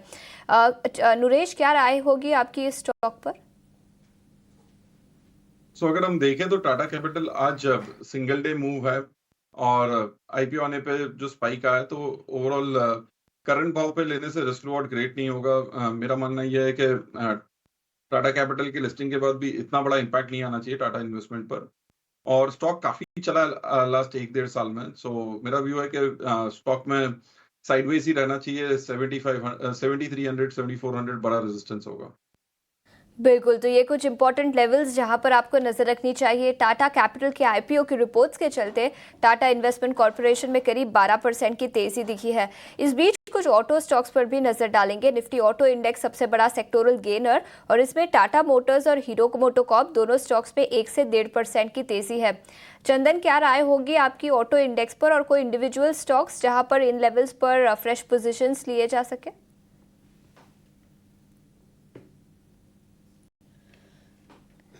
चंदन, ये सवाल आपके लिए था। बिल्कुल, टाटा मोटर्स की हम बात करें तो टाटा मोटर्स में एक वीक स्ट्रक्चर पिछले कुछ सप्ताह और कुछ महीनों से देखने को मिला। इनफैक्ट पिछले 5 महीने से लोअर टॉप लोअर बॉटम बन रहा है और 1175 से काउंटर 720 तक का फिसला है, तो काफी बड़ी मुनाफा वसूली देखने को मिली।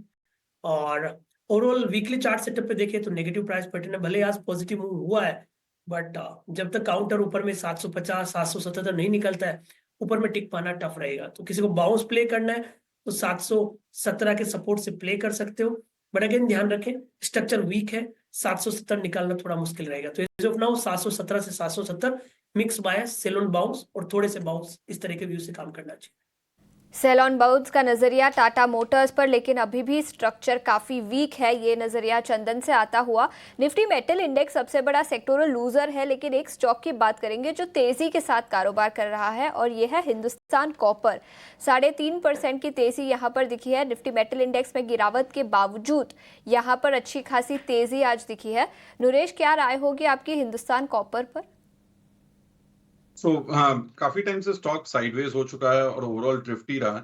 टेक्निकली कोई मेजर ट्रेंड नहीं है, बट अगर हम देखें तो रीसेंट लो 265 का था, वहां से एक बाउंस बैक 295 टू 300 का हो सकता है। यहाँ पे करंट लेवल पे भी बाउंस बैक ट्रेड है।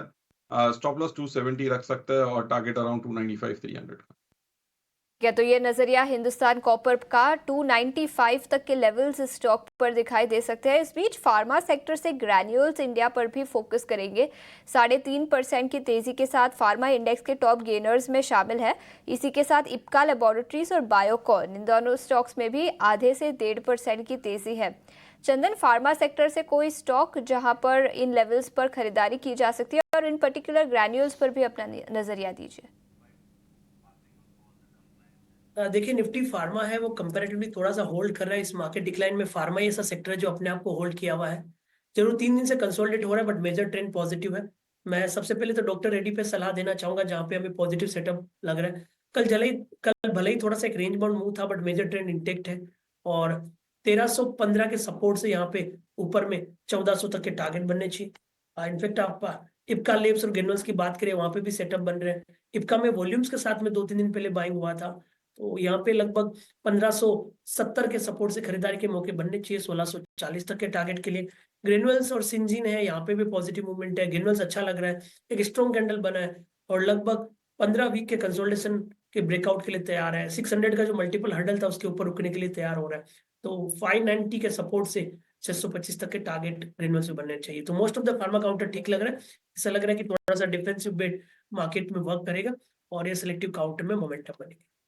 फार्मा सेक्टर पर नजरिया पॉजिटिव और ग्रैन्यूल्स 590 के स्टॉप लॉस के साथ 625 तक के लेवल्स इस स्टॉक पर दिखाई दे सकते हैं। इस बीच कुछ इंश्योरेंस स्टॉक्स पर फोकस करेंगे। याद रखें जीएसटी बैठक थी सैटरडे को और कुछ पॉजिटिव आउटकम निकल कर नहीं आया। इनफैक्ट उन्होंने जीएसटी पर डिसीजन डिफर किया है। अगली जीएसटी मीटिंग में ये कंसिडर किया जाएगा, जिसके चलते कई सारे स्टॉक्स में गिरावट दिखी है। न्यू इंडिया एश्योरेंस 1.5% की तेजी आज है, लेकिन पिछले 5 दिनों का चार्ट देखें करीब 5 से 6% की गिरावट यहां पर दिखी है। नरेश, क्या राय होगी आपकी न्यू इंडिया एश्योरेंस पर? मोमेंटम अभी भी स्ट्रांग नहीं है न्यू इंडिया एश्योरेंस पर। अगर हम देखें जो अपमूव शुरू हुआ था लास्ट ईयर जहां पे 150 से स्टॉक 310 गया था, अब करेक्शन रफली 6-8 महीने से। अभी भी व्यू साइडवेज ही रहेगा। वीकनेस रिलेटिवली कम हो गई है बाउंस के बाद, बट करंट लेवल्स पे भी इंटरेस्टिंग नहीं है। देखते देखते जो निफ्टी में थोड़ी देर पहले आपको 30 पॉइंट नीचे दिखा रहा था, अभी 30 पॉइंट ऊपर है, लेकिन रेंज में है। ना ही ब्रेकआउट ना ही ब्रेकडाउन हो रहा है। जैसे मैंने शुरुआत में भी कहा, ये 23,800 850 का रेजिस्टेंस पकड़ के चलिए और 23,600 650 तक का एक सपोर्ट पकड़ के चलो। आज का दिन के अंदर मार्केट इसी के बीच में रखेगा। मैंने आपको 23,800 की कॉल और 23,800 की पुट भी दिखाई थी। दोनों पूरी तरह से रेंज के अंदर कामकाज कर रही है। कोई मेजर मूवमेंट इन दोनों कॉल पुट्स में भी नहीं आ रहा, ना ही विक्स के अंदर आ रहा है, ना ही कोई बड़ा शेयर मेरे को ऐसा दिखा कि जो आज तोड़फोड़ मचाने के मूड में है। भले आप दिखाना चाहो तो दिखा दो। रिलायंस इंडस्ट्रीज़, ये वो 26 दिसंबर की 23,800 की कॉल है, लाल निशान में, पुट लाल निशान में, दोनों को चर्निंग के हिसाब से ख़त्म किया जा रहा है और आप चाहे तो बड़े शेयर्स दिखाएं, एडवांस डिक्लाइन दिखा दें, विक्स दिखा दें, जो आपको दिखाना दिखाइए। सारे के सारे डाटा ऑलमोस्ट यही बता रहे हैं कि मार्केट टिपिकली एक रेंज में रहेगा। इसमें कहीं भी कोई मेजर मूवमेंट वगैरह आपको ना तो विजिबल हो रही है ना ही दिख रही है।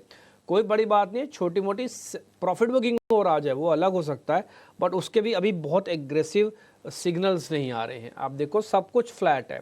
एडवांस डिक्लाइन भी दिखा दो आप, वहाँ पर भी देखो आपको कोई मेजर मोमेंटम नहीं मिलेगा। जो ओपनिंग का मिला सो वही है, उसके बाद का एडिशन नहीं है, सब्सट्रैक्शन नहीं है, जस का तस आके बाजार पूरी तरह से फंस गया है। स्पेसिफिक होके काम करो, उसमें कोई दिक्कत नहीं है, लेकिन ज़्यादा काम करो मैं उसके फेवर में नहीं हूँ, ना ही वॉल्यूम में ना ही कन्विक्शन में। अपनी छुट्टियाँ एंजॉय करो। चंदन सर तो देखो भारत भ्रमण पर हैं, टूर पे टूर लग रहे हैं उनके तो, और मैं बड़ी हिम्मत की दाव देता हूँ आपकी चंदन सर।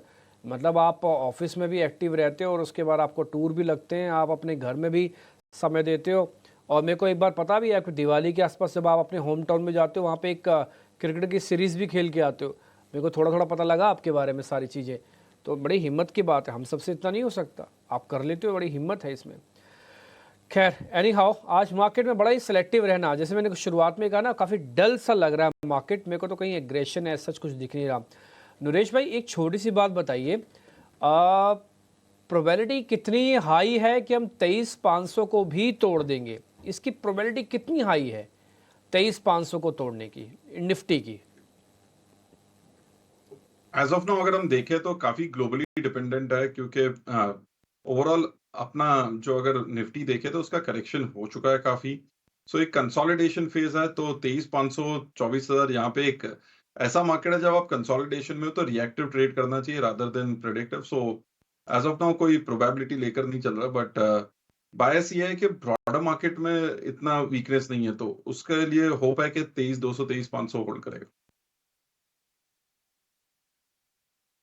होप तो है कि 23,500, मेरे को भी ऐसा लग रहा है कि 23,500 और 300 को होल्ड तो रखेगा ही रखेगा, लेकिन पुल बैक और फॉलो बाइंग दोनों ना मिसिंग हैं और थोड़ा उसके लिए एफर्ट्स भी करना पड़ रहा है। अच्छी चीज़ जो आज नहीं हो रही है वो बैंक निफ्टी से भी कोई मेजर सपोर्ट नहीं मिल रहा। एक बार निफ्टी का आईटी इंडेक्स और दिखा दो स्क्रीन पर, Nifty IT index, Nifty IT दिखाना। हाँ, निफ्टी आईटी और आईटी के 4-5 बड़े शेयर्स भी दिखा दो, इन्फोसिस, टीसीएस वगैरह। ठीक है, ये आज आप देखो 0.5% ऊपर है और यही काफ़ी हद तक निफ्टी और बैंक निफ्टी के डाइवर्जेंस का कारण भी है, काफ़ी हद तक, क्योंकि वेटेज है ना, बैंक के बाद सबसे ज़्यादा वेटेज आईटी की होगी, तो आईटी आज ठीक दिख रहा है शुरुआत में। इसलिए आप देख रहे हो निफ्टी बार बार अटैम्प्ट कर रहा है कि वो 23,800 की तरफ कूच करे, यानी कि बढ़े, लेकिन बैंक निफ्टी आज थोड़ा स्लगिश है, थोड़ा डाउन में है। देखते हैं क्या होता है। आज आईटी कंपनीज पे काफ़ी दारोमदार है कि ये अपने आप को 200 दिनों के एवरेज के ऊपर लेके जाते हैं या फिर यहीं छोड़ देंगे, तो ये थोड़ा सा नोटिस करने वाला पॉइंट है। लास्ट क्वेश्चन एक मैं चंदन सर से भी और ले लेता हूँ। चंदन सर, आपका टेक ओवरऑल मार्केट्स पे, कोई शेयर कोई चीज़ आपने और नोटिस की हो? मैं तो आज सच्ची बताऊँ, मेरे पास तो आज क्वेश्चन ही नहीं है पूछने के लिए। बिल्कुल, देखिए मार्केट पे टेक यही है कि कहीं ना कहीं थोड़ा सा चेयरफुल सेंटिमेंट रखो। और मैं आपको एक इंटरेस्टिंग स्टडी यहाँ पे शेयर करता हूँ, आई थिंक वो आपको मार्केट में जगा के रखेगी। कि हमने यहाँ पे डेटा स्टडी किया है कि लास्ट के एक वीक में कैसा मूवमेंट आता है ईयर एंड में। तो पिछले 10 सालों में 8 बार पॉजिटिव मूव आया है। तो आप समझ सकते हो कि मार्केट यहाँ पे हल्का सा होल्ड किया तो आपका सेंटा रैली स्टार्ट हो जाएगा, जो हम सबको एक्साइटमेंट देगा। कहीं ना कहीं टेक्निकल चार्ट सेटअप की हम बात करें तो निफ्टी में नेरो रेंज फॉर्मेशन बन रहा है, यानी कल का दिन इनसाइड बार था, आज का दिन प्रीवियस डे के इनसाइड है। तो कहीं ना कहीं नेरो रेंज का फॉलो अप आ जाता है तो मार्केट एक बार के लिए शॉर्ट टर्म रिकवरी दिखाने लग जाएगा। तो इसके लिए मैं तो इसको पॉजिटिव तथ्य के हिसाब से ले रहा हूँ। 23,700 अब मेरा सपोर्ट हो जाएगा। शुरुआत में हम 23,650 के सपोर्ट की बात कर रहे थे, अब तो 23,700 23,720 से सपोर्ट हो जाएगा एक बार के लिए 23,850, और वो निकलता है तो 24,000 के लिए। वहीं बैंक निफ्टी का आज मंथली एक्सपायरी है। बैंक निफ्टी रेंज बाउंड है, बट मेरा ऐसा मानना है कि 51,000 की पुट में राइटिंग है। 51,000 होल्ड करता है तो 51,500 तक की एक छलांग बननी चाहिए। उसके अलावा स्टॉक वाइज ध्यान रखें, भले इंडेक्स में बड़ा मूव नहीं है बट सेलेक्टिव स्टॉक्स यहाँ पे अच्छा करेंगे। निफ्टी यहाँ पे हल्का सा बाउंस दिखाएगा। आपका काउंटर इंडिगो अच्छा लग रहा है, और बिल्कुल आपने कहा भारत भ्रमण चल रहा है, और सब लोगों का मेरे को लग रहा है भारत भ्रमण लग रहा है। इतनी वहां पे एक लोगों का मेला देखने को मिलता है, तो इंडिगो में मेरा पॉजिटिव बायस है। सेटअप की बात करें और सेंटिमेंट की बात करें तो 3.5 4600-4700 तक के टारगेट यहाँ पे बनने चाहिए। पूरी की पूरी डिजिटल इंडिया थीम पे हमारा फोकस है, चाहे आप पेटीएम की बात करें, स्विगी की बात करें। उसके अलावा कैपिटल मार्केट पे पॉजिटिव है, जितना हम घूम रहे हैं उतना लोगों को इक्विटी मार्केट की अवेयरनेस दे रहे हैं, उतना ही लोग एक्टिव हो रहे हैं। और कैफिनटेक हमारा प्रिफर्ड नेम है, जहां पे लगभग 1550 से 1600 तक के टारगेट मिलने चाहिए। और दूसरा, सब जगह ट्रेंड और फैशन इंटेक्ट है, कहीं पे भी जाए। और कहीं ना कहीं डिस्क्रिशनरी इनकम वाला सेक्टर परफॉर्म करना चाहिए, तो ट्रेंड पे यहाँ पे फोकस है, जहाँ पे 7200 तक का टारगेट है। तो मेरा कहने का ये मतलब है, मार्केट भले रेंज बाउंड हो, मार्केट में भले बाय ऑन डिप रहे, बट सेलेक्टिव सेक्टर और सेलेक्टिव स्टॉक्स जहाँ पे थीम है वो यहाँ पे अच्छा वर्क करेगी। और उसी थीम को ध्यान रखते हुए मैंने आज आपको 4-5 स्टॉक बनाए हैं, उनको आप सेंटर रैली के हिसाब से भी यूज कर सकते हो। जैसा कि हमने यहाँ पे कैफिनटेक को कैपिटल मार्केट से बात कर लिया, स्विगी को हमने न्यू आपको जोमेटो को न्यूज एंड बिजनेस के हिसाब से बात कर लिया, या फिर आपका जो दूसरे काउंटर इंडिको है, या फिर गैस डिस्ट्रीब्यूशन कंपनी है। तो ऐसा करके 5 स्टॉक का लिस्ट बनाना चाहिए। ये स्टॉक आपको अच्छे परफॉर्म करेंगे। और मेरे स्टडी को ध्यान रखिए कि पिछले 10 सालों में 8 बार लास्ट वीक में सांता ने रियल में गिफ्ट दिए हैं। ठीक है, तो ये अच्छी स्टडी आपने हमको बताई और बहुत बहुत शुक्रिया sir, thank you very much. आपने जैसे जैसे बोला मार्केट में भी थोड़ा और जोश आया और 23,800 फाइनली हमने अपनी स्क्रीन पर फिर से देख लिया। कल भी देखा था, कल पानी पाए, आज ओपनिंग में मिल गया पहले 1 घंटे के अंदर ही, ये अच्छी बात है। फ्यूचर्स ऑलरेडी 23 पॉइंट के प्रीमियम पे 8-23 दिखा रहे होंगे आपको। बहुत शुक्रिया आपका चंदन सर आज समय देने के लिए, and merry Christmas to you. और नरेश भाई आपका भी बहुत बहुत शुक्रिया, थैंक यू वेरी मच आज समय देने के लिए, and merry Christmas to you also sir. Thank you very much आज समय देने के लिए।